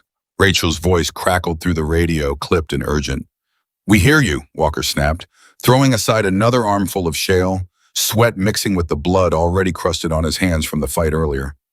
Ortiz, propped against the passage wall, watched with growing helplessness, his good hand curled uselessly around his rifle. "Lieutenant, leave me here with a full magazine. I can hold this in while you clear that block. Buy you the time." "Nobody's getting left anywhere," Walker growled, not even looking up from the stone he was clawing away. "Not tonight, not on my watch." 30 seconds, Rachel warned, and there was something in her voice now that hadn't been there before, a rawness that told Walker she was watching 4 armed men close in on a team that had no clear way to escape, and she had almost no ability to help them from where she sat. The gap in the shale widened just enough for a man to squeeze through sideways, and Walker didn't hesitate. "Go, go, get Reyes through first, move!" Foster half-carried, half-shoved Reyes through the narrow opening, the wounded man crying out in pain as loose stones scraped against his injured leg, and Diaz followed immediately after, dragging Ortiz through behind him with a rough, desperate strength that ignored every wince of pain from the older operator's throat. Walker went last, squeezing his shoulders through the narrow gap just as the first shout rang out from the passage entrance behind him. Enemy voices calling to each other in that same unfamiliar language Rachel had heard on the ridge, closing fast. "Lieutenant, they're at the entrance." Rachel's voice cracked with urgency. "I've got a line on them, but the angle's bad. I can't guarantee I hit before they reach the block." "Take the shot!" Walker shouted, scrambling the last few feet through the gap and dropping into a defensive crouch on the other side, weapon already swinging back toward the opening they just fought their way through. Above, Rachel adjusted her angle as much as the terrain allowed, found the first shape moving into the mouth of the passage, and fired. The shot went wide of a clean kill but caught the man's shoulder, spinning him back into the men behind him, buying precious seconds of confusion and chaos exactly when the team needed it most. "Move now while they're tangled up," Walker ordered, and his team pushed onward through the passage, deeper into the darkness, leaving the sounds of confused shouting and scrambling footsteps echoing behind them. 3:51 in the morning. The passage began to slope downward, widening slightly, and for the first time in nearly an hour, Walker allowed himself to believe there might actually be a way out of these mountains that didn't end with all of them buried under stone. Then Diaz, still on point, slowed his pace, raising a hand again, but this time there was no fear in his gesture, only a kind of stunned realization. "Lieutenant, I can see stars ahead. This opens out." The passage did open out, spilling onto a narrow shelf of rock overlooking a lower valley. Rachel hadn't been able to see from her position on the ridge, a valley that, for the first time all night, showed no sign of enemy activity at all. Walker stood at the mouth of the passage, chest heaving, staring out at open ground that represented the first real hope any of them had felt since the ambush began. "Morgan," he said into his radio, voice thick with something between exhaustion and disbelief. "We're out. We're clear of the canyon."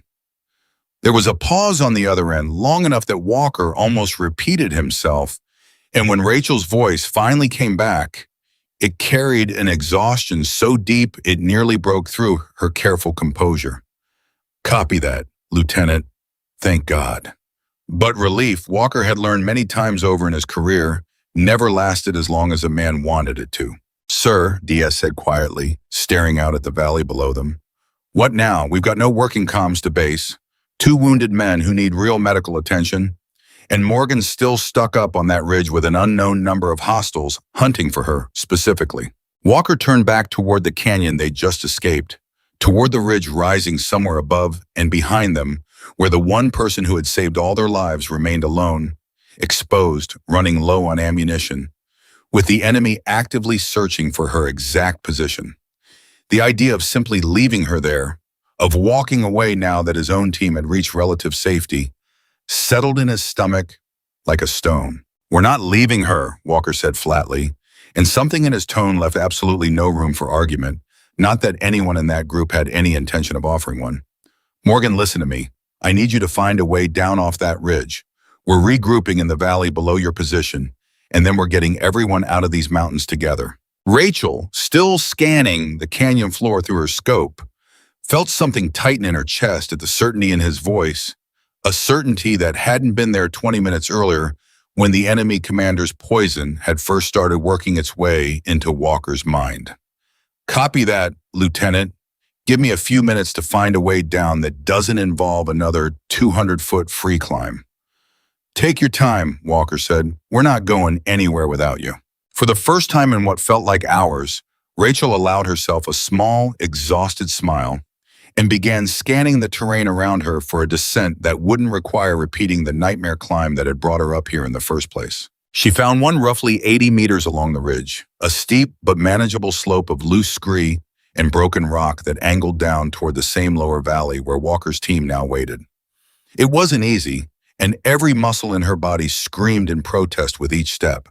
But compared to the sheer rock face she'd scaled earlier, it felt almost gentle. She was halfway down when her radio crackled again, and this time it wasn't Walker's voice that greeted her. It was the enemy commander, and something in his tone had shifted entirely. The fury and frustration from earlier replaced now by something far colder, far more controlled. The voice of a man who had apparently decided a change in strategy was in order. Corporal Morgan, he said, and hearing her actual name, her real rank, spoken by a man she had never met and had no way of identifying, sent a fresh wave of ice through her veins. I know a great deal about you. More, I suspect, than the men you just saved know about you themselves. Rachel froze on the slope, one hand braced against a boulder, every instinct screaming at her to keep moving, even as the voice held her in place with something closer to horror than fear. You don't know anything about me, she said into the radio, though her voice wavered just slightly, just enough that she hated herself for it. I know about Sanderson, the voice said quietly. I know what happened 2 years ago. I know why you transferred out of your old unit under circumstances your current commander has clearly never been told about. Would you like me to tell him, Corporal? Or would you prefer to tell him yourself before he finds out the hard way that the woman who just saved his life has a history he knows absolutely nothing about? Rachel's grip on the boulder tightened until her knuckles went white, old memories surging up through her chest with a force that nearly took her breath away. Memories she had buried deep and never once spoken about to anyone in this unit. Memories that had nothing to do with betrayal and everything to do with a night 2 years ago that still occasionally visited her in nightmares. You're trying to break something that isn't yours to break, she said, forcing steel back into her voice even as her hands trembled. It won't work. We'll see, the voice said, almost gently, and the transmission cut, leaving Rachel alone on that slope with nothing but her own racing heart and a fear that had nothing to do with bullets or cliffs and everything to do with the possibility that the trust she'd fought so hard to earn tonight might crumble the instant Walker learned there was a piece of her past she had never shared with him. 4:02 in the morning. She reached the bottom of the slope and found Walker's team waiting in the shadows of the lower valley, exhausted, wounded, but alive. And the moment she stepped into view, something shifted across every face turned toward her. Relief, yes. Gratitude, unmistakably. But underneath it, in Walker's eyes especially, something more complicated. something that hadn't fully resolved itself despite his insistence over the radio that he wasn't leaving without her. "Morgan," Walker said, stepping forward. And for a moment, neither of them said anything else. The weight of everything that had happened over the last 2 hours settling into the silence between them. "Lieutenant," Rachel said finally. "You saved every man in this valley tonight," Walker said. And there was no doubt in his voice now. Whatever had crept in earlier apparently burned away by the sight of her, alive, standing in front of him. "I want you to know that before anything else gets said." "But," Rachel said quietly, already knowing what was coming. Walker's jaw tightened. "But that man on the radio keeps bringing up a name, Sanderson. And I need to know, Corporal, whether there's something about your history that's relevant to what's happening to my team tonight." Diaz shifted uncomfortably nearby, and Foster, still tending to Reyes, glanced up with wide, uncertain eyes. And Rachel understood in that moment that whatever answer she gave next would determine not just how this night ended, but whether the fragile trust she'd earned climbing that impossible ridge would survive contact with her own painful, complicated past. She took a breath, steadying herself, and met Walker's eyes directly. 2 years ago, I was part of a joint reconnaissance team in a classified operation I'm not authorized to discuss in full detail. A man named Sanderson was my team leader. He made a call that got 3 of our people killed, and when the investigation happened afterward, he blamed the intelligence failure on me because I was the newest member of the team, and because it was easier for command to believe a mistake came from someone junior than to believe their veteran officer had made a catastrophic error in judgment. The valley went quiet except for the distant sound of wind moving through rock. "I was cleared eventually," Rachel continued, her voice steady despite the old, familiar ache rising in her chest. "Fully cleared, but the accusation followed me anyway, the way accusations always do, whether or not they're true. I transferred out. I ended up here doing communication support because nobody wanted to risk putting the woman with an asterisk next to her name back into a forward position." She looked directly at Walker. "That's the truth about Sanderson. That man on the radio isn't bringing it up because it proves anything about me.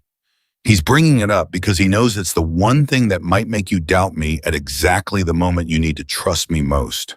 Walker held her gaze for a long moment, and Rachel watched something settle behind his eyes.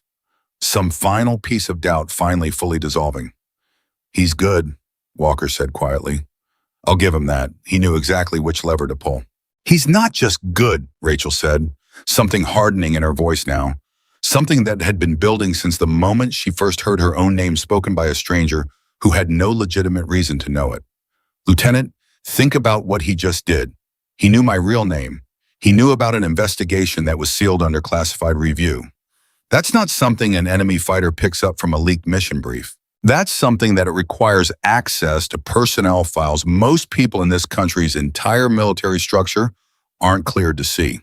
Diaz's head came up sharply. "You're saying this goes higher than just leaked mission details?" "I'm saying," Rachel said, "that whoever set this ambush didn't just know where we'd be tonight.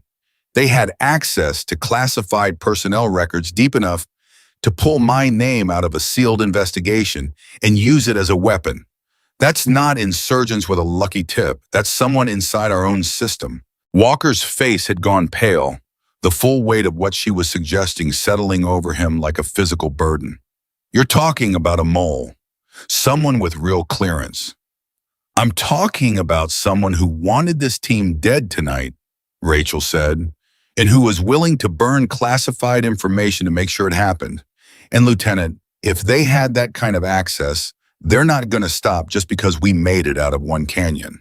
The words hung in the cold mountain air, heavier than any gunfire that had cracked through the night so far, and every man in that valley felt the true, terrible scope of what they'd survived beginning to unfold in front of them, larger and darker than a training exercise gone wrong, larger than a well-prepared ambush by a skilled enemy force. This had been an inside job from the very beginning. "We need to move," Walker said finally, forcing himself back into the mindset that had kept his team alive this long, pushing the enormity of the revelation aside for later, because right now survival still came first.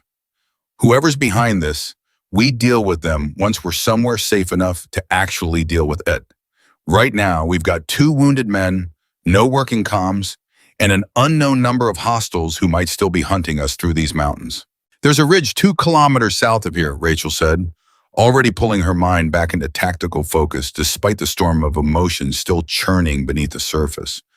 Higher ground, better sight lines, and if I remember the terrain briefing correctly, close enough to the original extraction zone that if we can somehow get a signal out, a rescue team might actually be able to reach us.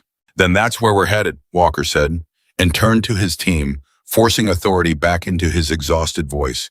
Diaz, you're on point. Foster, keep Reyes stable. We're moving slow, but we're moving steady. Ortiz, lean on me if you need to. I can walk, Lieutenant, Ortiz said through gritted teeth, though the gray pallor of his face told a different story. They moved out into the darkness. 22 exhausted men and one Marine sniper who had, in the space of a single impossible hour, transformed from the woman nobody in that unit had bothered to take seriously into the reason any of them were still breathing at all. 4:18 in the morning. They covered perhaps half a kilometer when Rachel, moving near the rear of the formation with her rifle sweeping constantly across the terrain behind them, caught the faint, unmistakable sound of engines in the distance, moving, searching, far too close for comfort.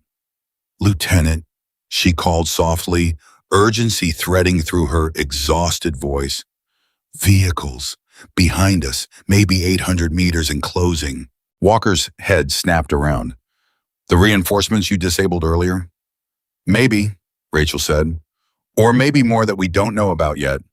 Either way, they're moving in our general direction, and if we don't find better cover soon, we're going to be exposed on open ground when they catch up. Diaz scanned the terrain ahead, jaw tight with the particular exhaustion of a man who had already survived one impossible fight tonight and had no idea how much more his body had left to give. There's a rock formation about 200 meters ahead, Lieutenant. Not much, but it's something. Move, Walker ordered, and the team pushed forward with what little reserve strength remained in their battered bodies, Foster and another operator half carrying Reyes between them. Ortiz gritting his teeth against the pain of every step, all of them driven by the same desperate, singular focus that had carried them this far already. They reached the rock formation just as the sound of engines grew loud enough to be unmistakable, and Walker signaled his team down into whatever cover the jagged stone offered. Weapons ready, breath held, praying the darkness and the terrain would be enough to hide 22 exhausted, bloodied soldiers from whatever was hunting them through these mountains.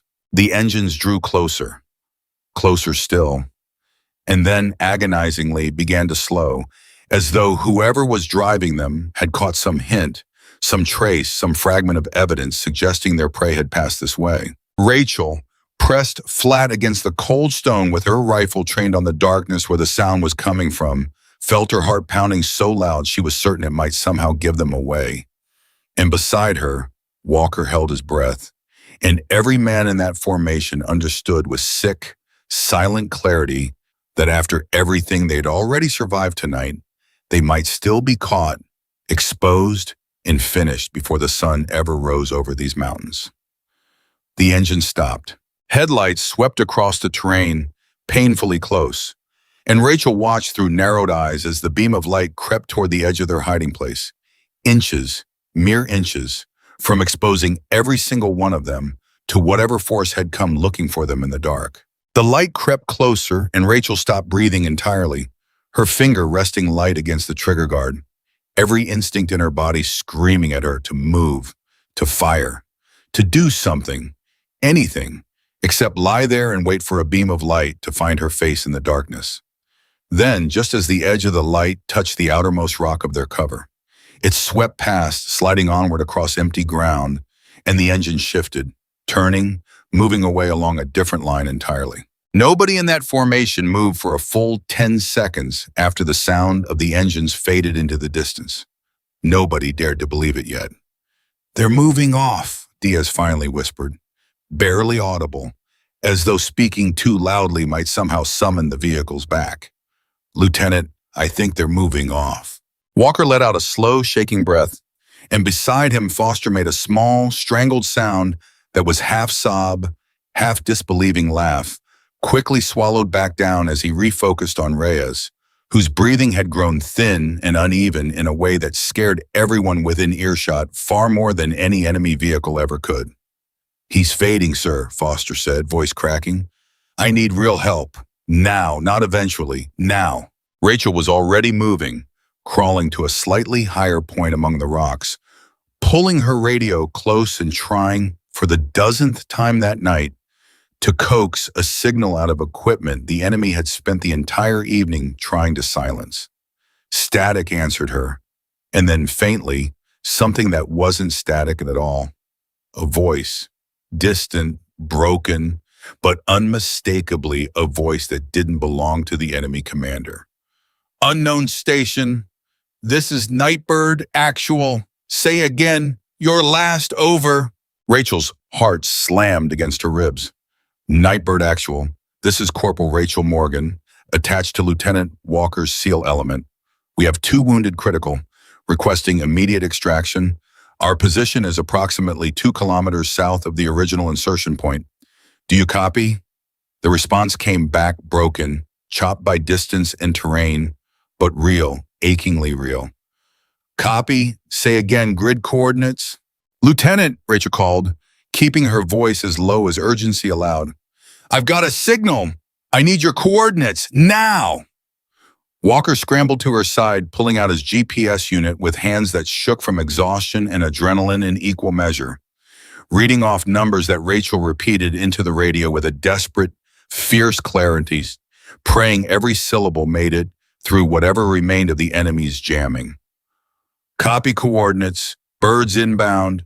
40 minutes. Hold position." 40 minutes felt like an eternity and a mercy in the same breath. 40 minutes was long enough for Reyes to lose everything Foster had spent the last hour fighting to preserve. 40 minutes was also, finally, an actual number, a real promise of rescue instead of the endless, formless dread that had defined every second since the first shot cracked through that canyon. "We can make 40 minutes, Walker said, more to himself than anyone else, as though saying it aloud might make it more true. "We hold here, we keep him stable, we make 40 minutes. 4:26 in the morning. The team settled into a tighter defensive perimeter among the rocks, weapons trained outward in every direction. And Rachel took up a position facing back the way they'd come, watching for any sign that the vehicles which had nearly discovered them might circle back. It was during those long, tense minutes of waiting that Walker finally turned to her, his voice quiet enough that only she could hear it over Foster's murmured reassurances to Reyes and the distant, steady hush of wind moving through the rocks. "I owe you an apology," he said. Rachel glanced at him, surprised. "For what?" "For that moment on the radio," Walker said, "when he brought up Sanderson, and I let it get inside my head, even for a few seconds. You'd already saved every life in this valley twice over by then, and I still let a stranger's voice make me hesitate about trusting you." "You didn't hesitate long," Rachel said. "Long enough," Walker said. "Long enough that I need you to hear me say it wasn't right. Whatever happened with Sanderson, whatever he did to you 2 years ago, that's not who you are.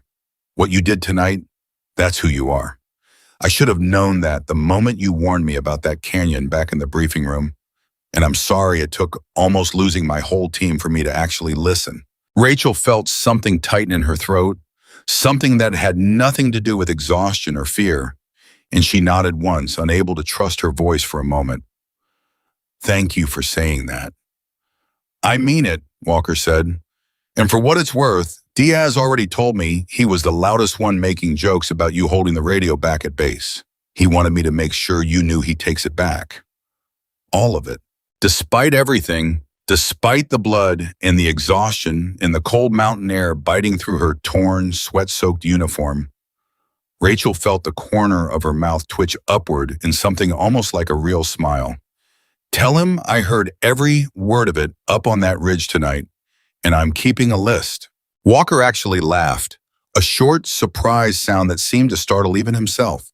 And for a brief, precious moment, something like normalcy settled over the exhausted, battered group huddled among the rocks, waiting for rescue that was still 30-some minutes away and might yet not arrive in time. That fragile calm shattered when Rachel's radio crackled once more, and the enemy commander's voice returned, quieter now, stripped of its earlier bravado, carrying instead something that sounded almost like desperation. "You called for extraction," the voice said. "I heard it.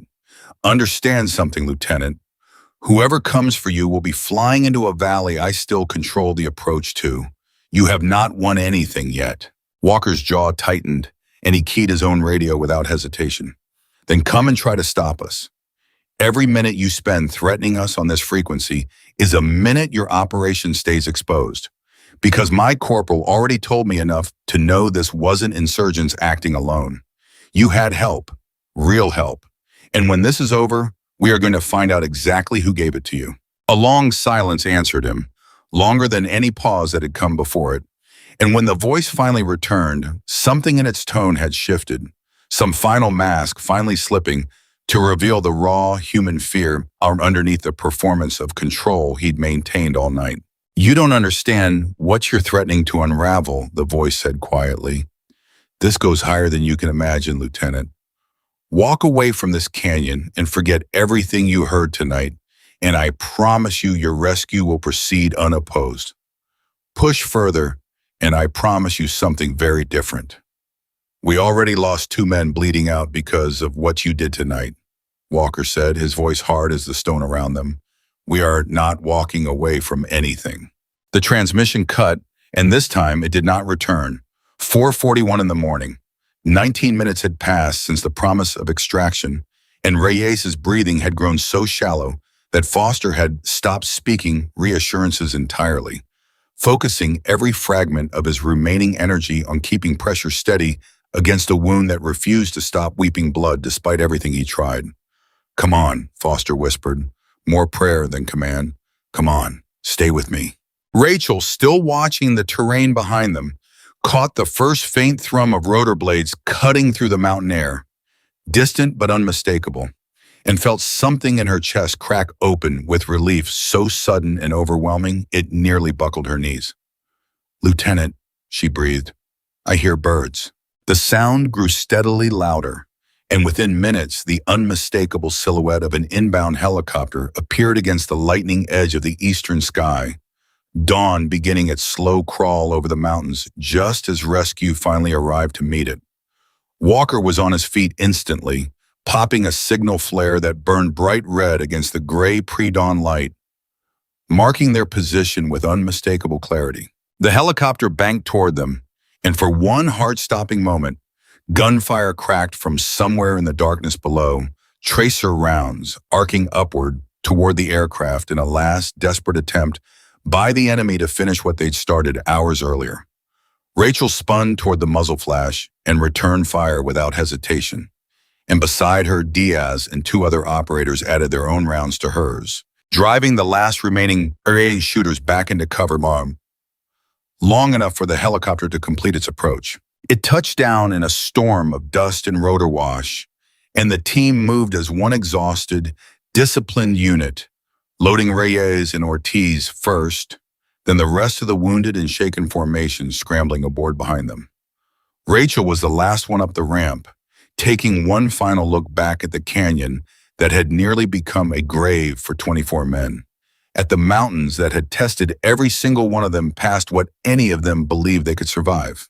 The helicopter lifted off just as the first real light of dawn broke over the ridgeline, and inside the cabin, surrounded by exhausted, bloodied men who owed her their lives, Rachel Morgan finally allowed herself to close her eyes and breathe.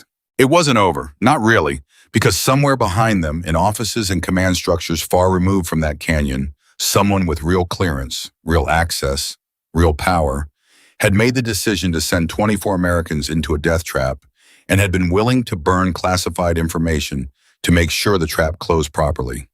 That person was still out there. That question still needed an answer. But for now, in this moment, 22 men who had walked into those mountains believing they had been sent on nothing more than a routine training exercise were flying out of them alive. And every single one of them understood exactly who had made that possible. The investigation that followed moved with a speed and intensity that surprised even Walker, who had expected the usual grinding bureaucracy of military review boards and endless paperwork. Instead, within 72 hours of their extraction, A joint task force had been assembled specifically to trace the leak that had compromised their mission, drawing on satellite intelligence, communications intercepts, and Rachel's own detailed account of everything she'd witnessed from that ridge, including every fragment of radio chatter she could recall from the enemy commander himself. It was Rachel's testimony, precise and methodical in the way only someone trained to notice details others missed could deliver, that ultimately cracked the case wide open. She remembered specific phrases, specific inflections, specific pieces of information the enemy commander had let slip in his arrogance. Information that, cross-referenced against personnel access logs, pointed toward a name that shocked everyone involved in the investigation. A colonel 3 levels removed from Walker's own chain of command, with access to exactly the kind of classified personnel files that had allowed the enemy to weaponize Rachel's sealed investigation. A man who had, for reasons the investigation was still unraveling even weeks later, sold mission details and personnel information to a network operating far beyond the borders of that training corridor, motivated by money, by grievance, by some combination the full truth of which would take months of further investigation to untangle. Walker sat through every briefing on the unfolding case with a controlled, simmering fury that never fully faded, but alongside that fury sat something else, something that had taken root the moment Rachel Morgan climbed 200 feet of sheer rock in the dark to save his team. Respect, genuine, hard-earned respect for a woman he had, if only for a few hours in a briefing room that now felt like it belonged to another lifetime, allowed himself to underestimate. 3 weeks after the ambush, the unit gathered for an official recognition ceremony, the kind of formal military occasion Rachel had always found slightly uncomfortable, full of ribbons and formal speeches, and the particular stiff pageantry that never quite matched the raw, desperate reality of what actually happened in the field.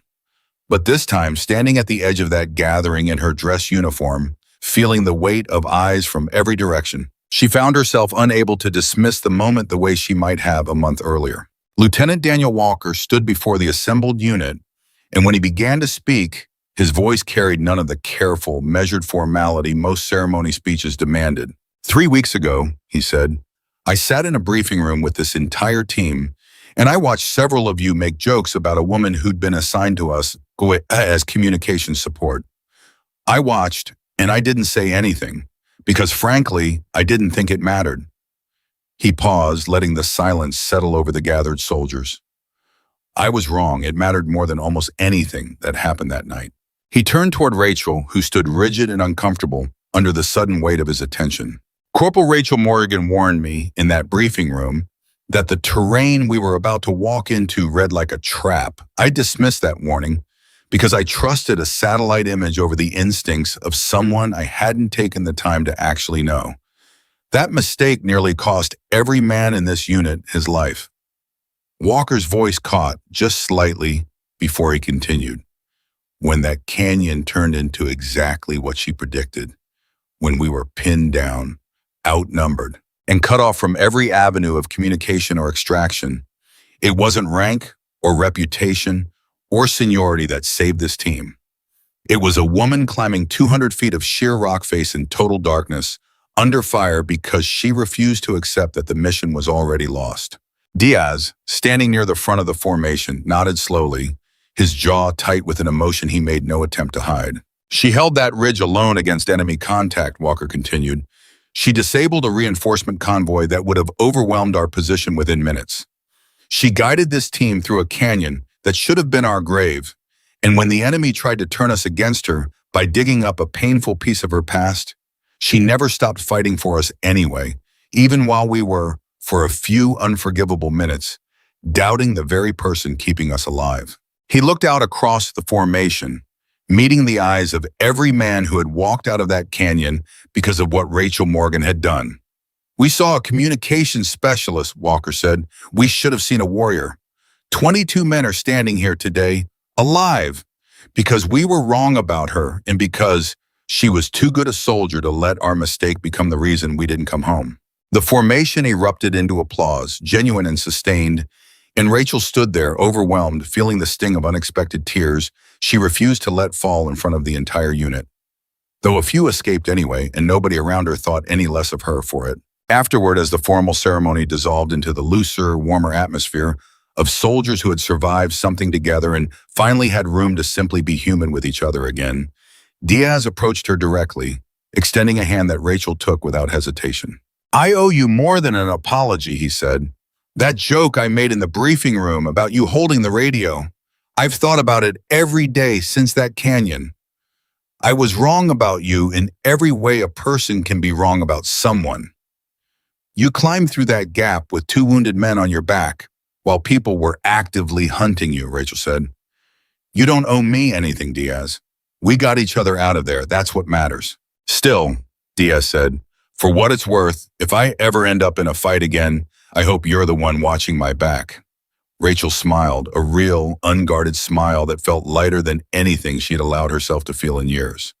"I'll hold you to that." Foster found her a few minutes later, looking younger and more relieved than Rachel had seen him look at any point during that endless night in the mountains. "Reyes is going to make it," he said before she could even ask. "Full recovery, the doctors say. Ortiz, too. Neither of them would be here without you, and neither would I, honestly.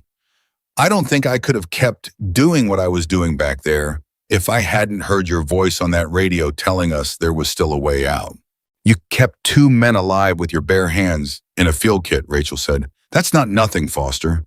That's everything." Weeks turned into months, and the investigation into the compromised mission expanded far beyond the original scope and anyone had anticipated, ultimately uncovering a network far more extensive than a single corrupt colonel acting alone, though the full details of that unraveling would remain classified for reasons far above Rachel's pay grade to question.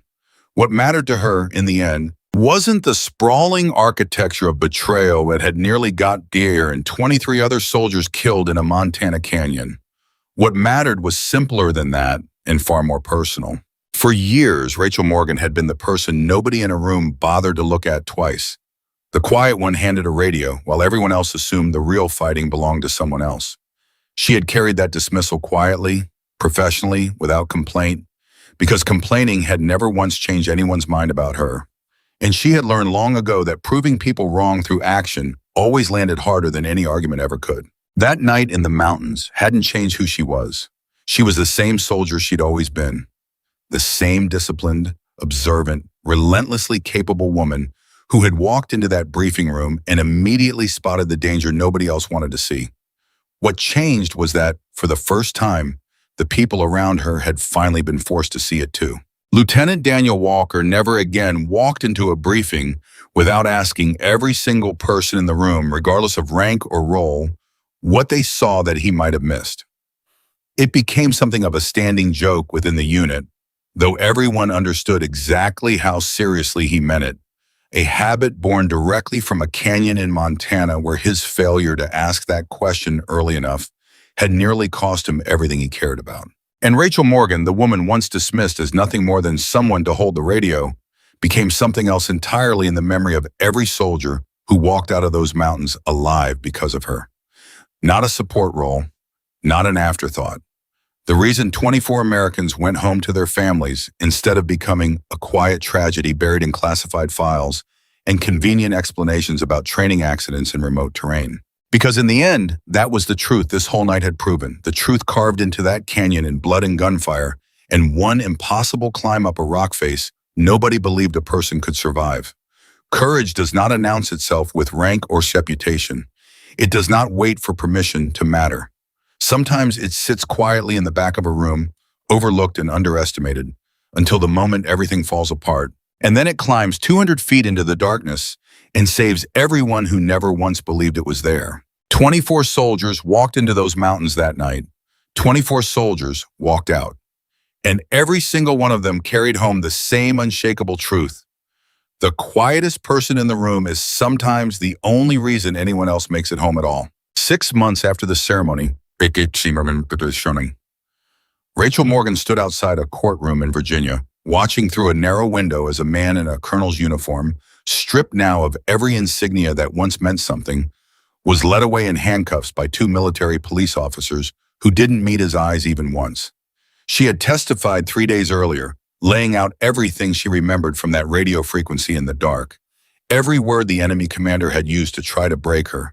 Every detail that had eventually connected back through a trail of encrypted transfers and falsified clearance requests to the man now walking past her in silence. He paused just for a moment, right in front of her, and for the first time since that night in the mountains, Rachel found herself face to face with the architecture of everything that had nearly killed her and 23 other soldiers.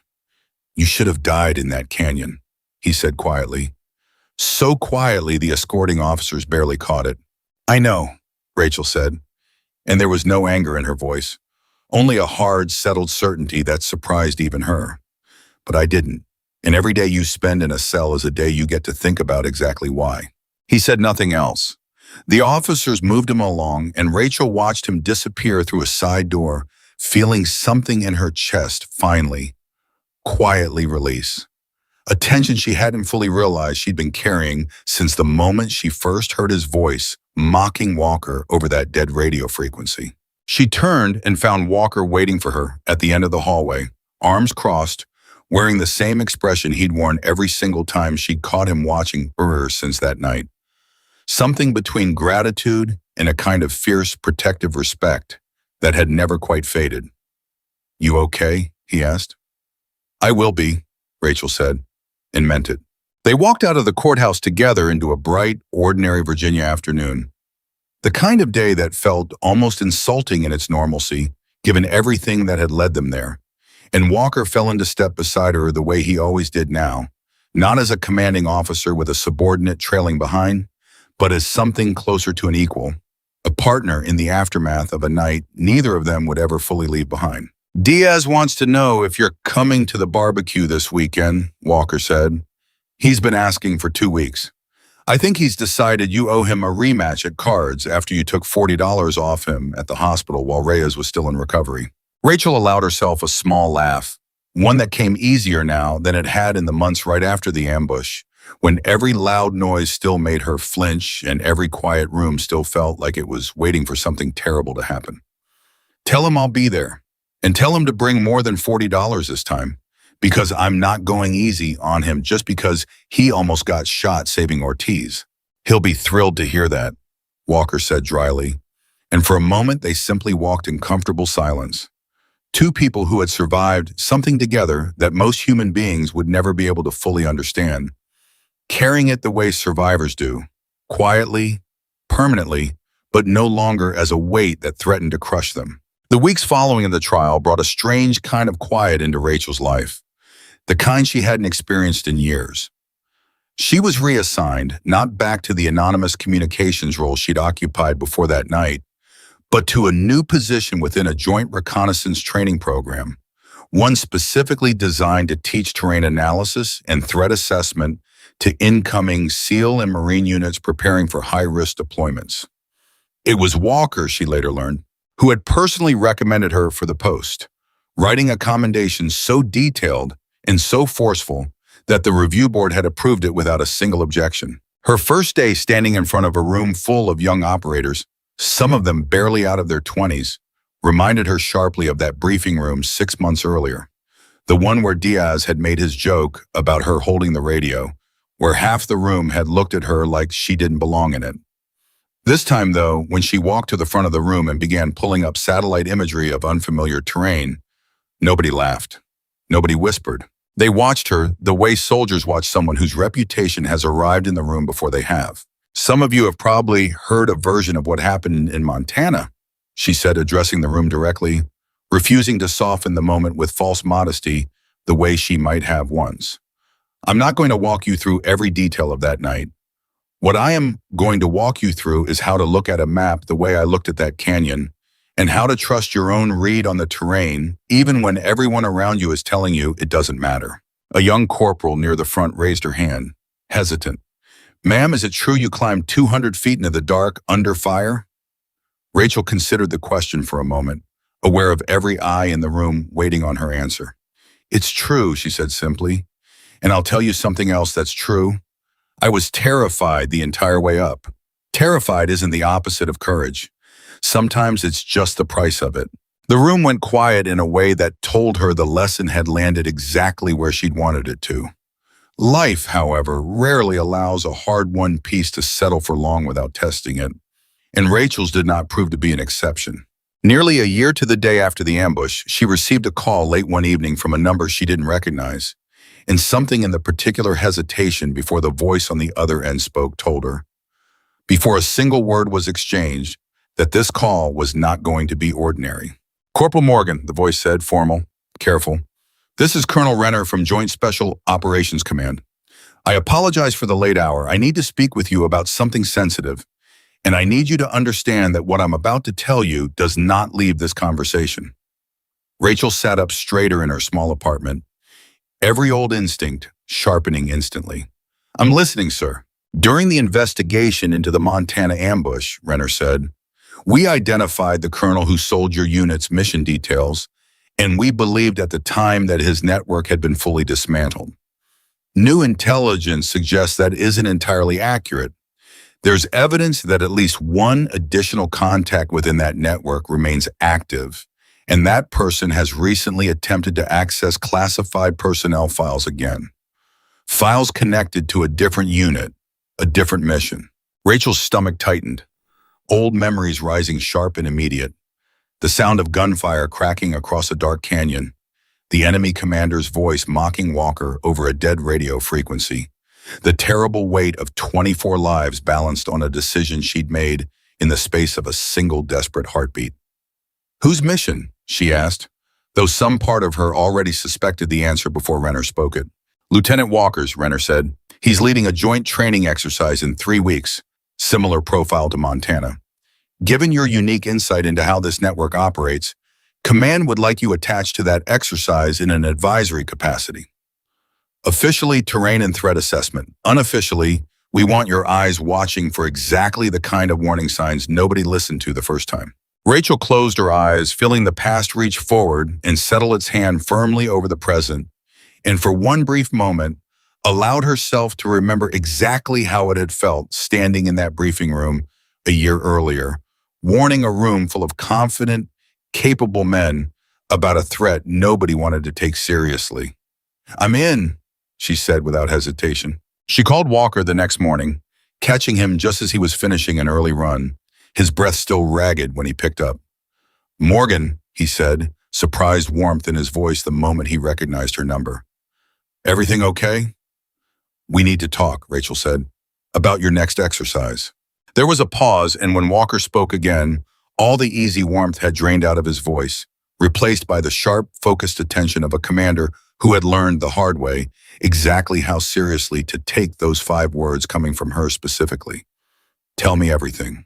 She did, laying out every detail Renner had given her, and by the end of the call, Walker's voice carried none of the doubt that had briefly clouded his judgment a year earlier in that Montana canyon. That lesson, at least, had been permanently learned.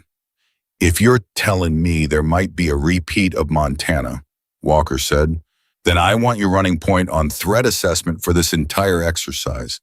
Not advisory, not consulting, running it." "Command already cleared that," Rachel said. "I start Monday." 3 weeks later, Rachel stood in a different briefing room, this one populated by a fresh unit of operators who had heard whispered, half-accurate versions of what happened in Montana, but had never heard the full story from the person who actually lived it. She studied the satellite imagery pinned to the wall with the same careful, patient scrutiny she'd once applied to that canyon that had nearly become her grave. And this time, when something in the terrain made her stomach tighten with unease, an entire room full of trained operators went silent and leaned in to hear exactly what she had to say. "This ridge," she said, tapping a section of the map with a steady finger, "reads wrong to me. Too convenient. Too clean an approach for something Command is calling moderate risk." Walker, standing beside her, rather than at the front of the room the way he once had, nodded immediately. "Corporal Morgan's assessment carries the same weight as mine on this exercise," he said, addressing the room. "If she says something reads wrong, we treat it exactly like intelligence, because a year ago, in a canyon that looked exactly like this one, she was the only person in the room who saw the truth before it cost us everything." The team adjusted their approach that day, rerouting around the section of terrain Rachel had flagged, adding additional reconnaissance before committing any element to forward movement. And though the exercise ultimately proceeded without incident, without ambush, without a single shot fired in anger, Rachel felt something settle inside her that had nothing to do with danger avoided and everything to do with finally, fully being heard.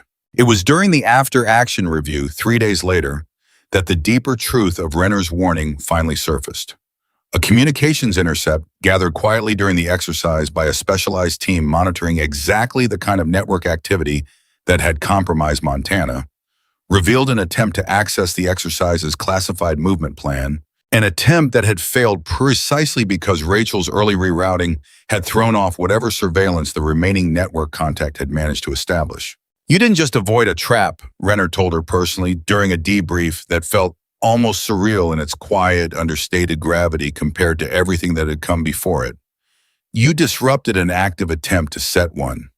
Your instincts didn't just save this unit, Corporal. They helped us finally identify the location of the last remaining contact in that network." 2 weeks later, that contact was arrested, quietly without fanfare, closing a chapter that had begun in a Montana canyon and had nearly cost 24 American lives before it was finally completely finished. Rachel received the news in a short, formal phone call, and after she hung up, she sat alone in her apartment for a long time, staring at nothing in particular, feeling the full cumulative weight of everything that had happened over the past year, finally truly settle into something like peace. She thought about Sanderson, the officer who had once blamed her for his own catastrophic failure, whose name the enemy commander had weaponized against her in the dark, and found, almost to her own surprise, that thinking about him no longer produced the same sharp defensive ache it once had. That old wound had scarred over, not because the pain of it had ever fully disappeared, but because she had finally been given something to set against it, something heavier and truer, a canyon full of men who trusted her completely now, who had watched her prove, beyond any possible doubt, exactly what she was capable of. She thought about that night on the ridge, about the 200 feet of sheer rock face she'd climbed in total darkness, with nothing but her own training and her own stubborn refusal to accept that 23 men were going to die because nobody else could see what she saw. She thought about the moment her hand had slipped on that loose stone, the moment she'd hung suspended by 2 fingers over 200 feet of empty air, and how, even then, even in that single most terrifying moment of her entire life, some quiet, unshakable part of her had simply refused to fall. That was, she realized, the truest thing anyone could ever say about her. Not that she was fearless, because she wasn't, not even close. But that fear for Rachel Morgan had never once been strong enough to make her stop moving forward. Nearly 2 years after the ambush, on a quiet weekend that held none of the urgency or danger that had once defined so much of her life, Rachel found herself back in Montana, standing at the edge of that same canyon, now peaceful and empty under a wide, cloudless sky. Walker had suggested the trip, half joking at first, saying something about needing to see the place in daylight, without gunfire, without fear, without 22 other men depending on every decision either of them made. They stood together at the mouth of the canyon, looking up at the ridge Rachel had climbed that night, and in daylight, stripped of darkness and danger, it looked almost ordinary. Just rock, just mountain. Nothing that should have been capable of holding the weight of everything that had happened there. "Doesn't look like much in the daylight, does it?" Walker said quietly. "No," Rachel agreed, "it doesn't. I think about that climb more than I probably should," Walker admitted, staring up at the rock face with an expression Rachel had never quite seen on him before. Something softer than command, something closer to simple human awe. "I've read the after-action report 100 times.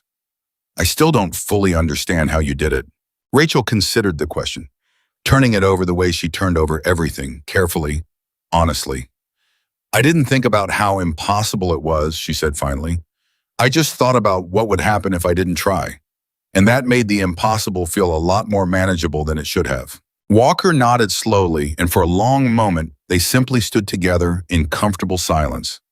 Two people who had walked through the worst night of their lives together and had come out the other side of it, not just alive, but somehow, impossibly, better for having survived it. For what it's worth, Walker said eventually, I've told this story to every new unit I've trained since Montana. Not the parts about the ambush or the betrayal or any of the tactical details. Just the part about a briefing room where 23 people didn't listen to the one person who actually saw the danger coming. I tell them that story every single time, and I tell them I hope to God they never make the mistake I made that day. And do they listen? Rachel asked. Some of them, Walker said. The smart ones. Rachel smiled and looked back up at the canyon one final time, feeling not fear, not old trauma clawing its way back to the surface, but something quieter and far more solid. Gratitude, maybe, or something close enough to it that the distinction no longer seemed to matter. She thought about Reyes, fully recovered now, recently promoted, still occasionally sending her a text message on the anniversary of that night, simply thanking her for existing. She thought about Ortiz, who had retired from active duty 8 months earlier, and now spent his days teaching wilderness survival to teenagers at a summer camp in Colorado. A job he'd once told her felt like the closest thing to making peace with everything that mountain had taken from him. She thought about Foster, who had gone on to complete his full medical training and was now, by every account she'd heard, one of the most fiercely competent combat medics in his entire unit, forged in the fire of a single impossible night when he'd refused to let 2 wounded men slip away from him no matter what it cost. And she thought about Diaz, who had, true to his word, never once let a single mission pass without publicly crediting her for teaching him the most important lesson he had ever learned in uniform, the lesson that competence rarely announces itself loudly, and that the quietest person in the room is very often the one worth listening to most. You ever think about what would have happened if you hadn't spoken up in that briefing room? Walker asked, breaking the silence. If you'd just let it go, the way people probably expected you to? Rachel turned the question over for a long moment before answering, watching the wind move gently across the ridge that had once nearly cost her everything. I think about it sometimes, she admitted, but I don't think I could have stayed quiet even if I'd wanted to. That's not really who I am. No, Walker agreed, a small, genuine smile crossing his face. I don't suppose it is. They stood there a while longer, watching the morning light spread slowly across the canyon floor, illuminating every inch of ground that darkness and gunfire had once made unrecognizable. And Rachel felt, for the first time since that terrible night, something that felt very much like closure. Not because the fear was entirely gone, and not because the memory of that climb, that fall, those 2 impossible fingers hooked into a crack in the rock face, would ever completely stop visiting her in quiet moments. But because she had finally, fully proven to herself what she had always quietly known and had simply been waiting for the world to notice. She was never the person who belonged in the background, holding a radio while other people carried the weight that mattered. She never had been. She had simply been waiting, patiently, professionally, for the moment when everything fell apart, the moment when the world finally needed exactly what she had to offer. And when that moment came, she had answered it without hesitation, without permission, and without a single ounce of doubt about what she was capable of.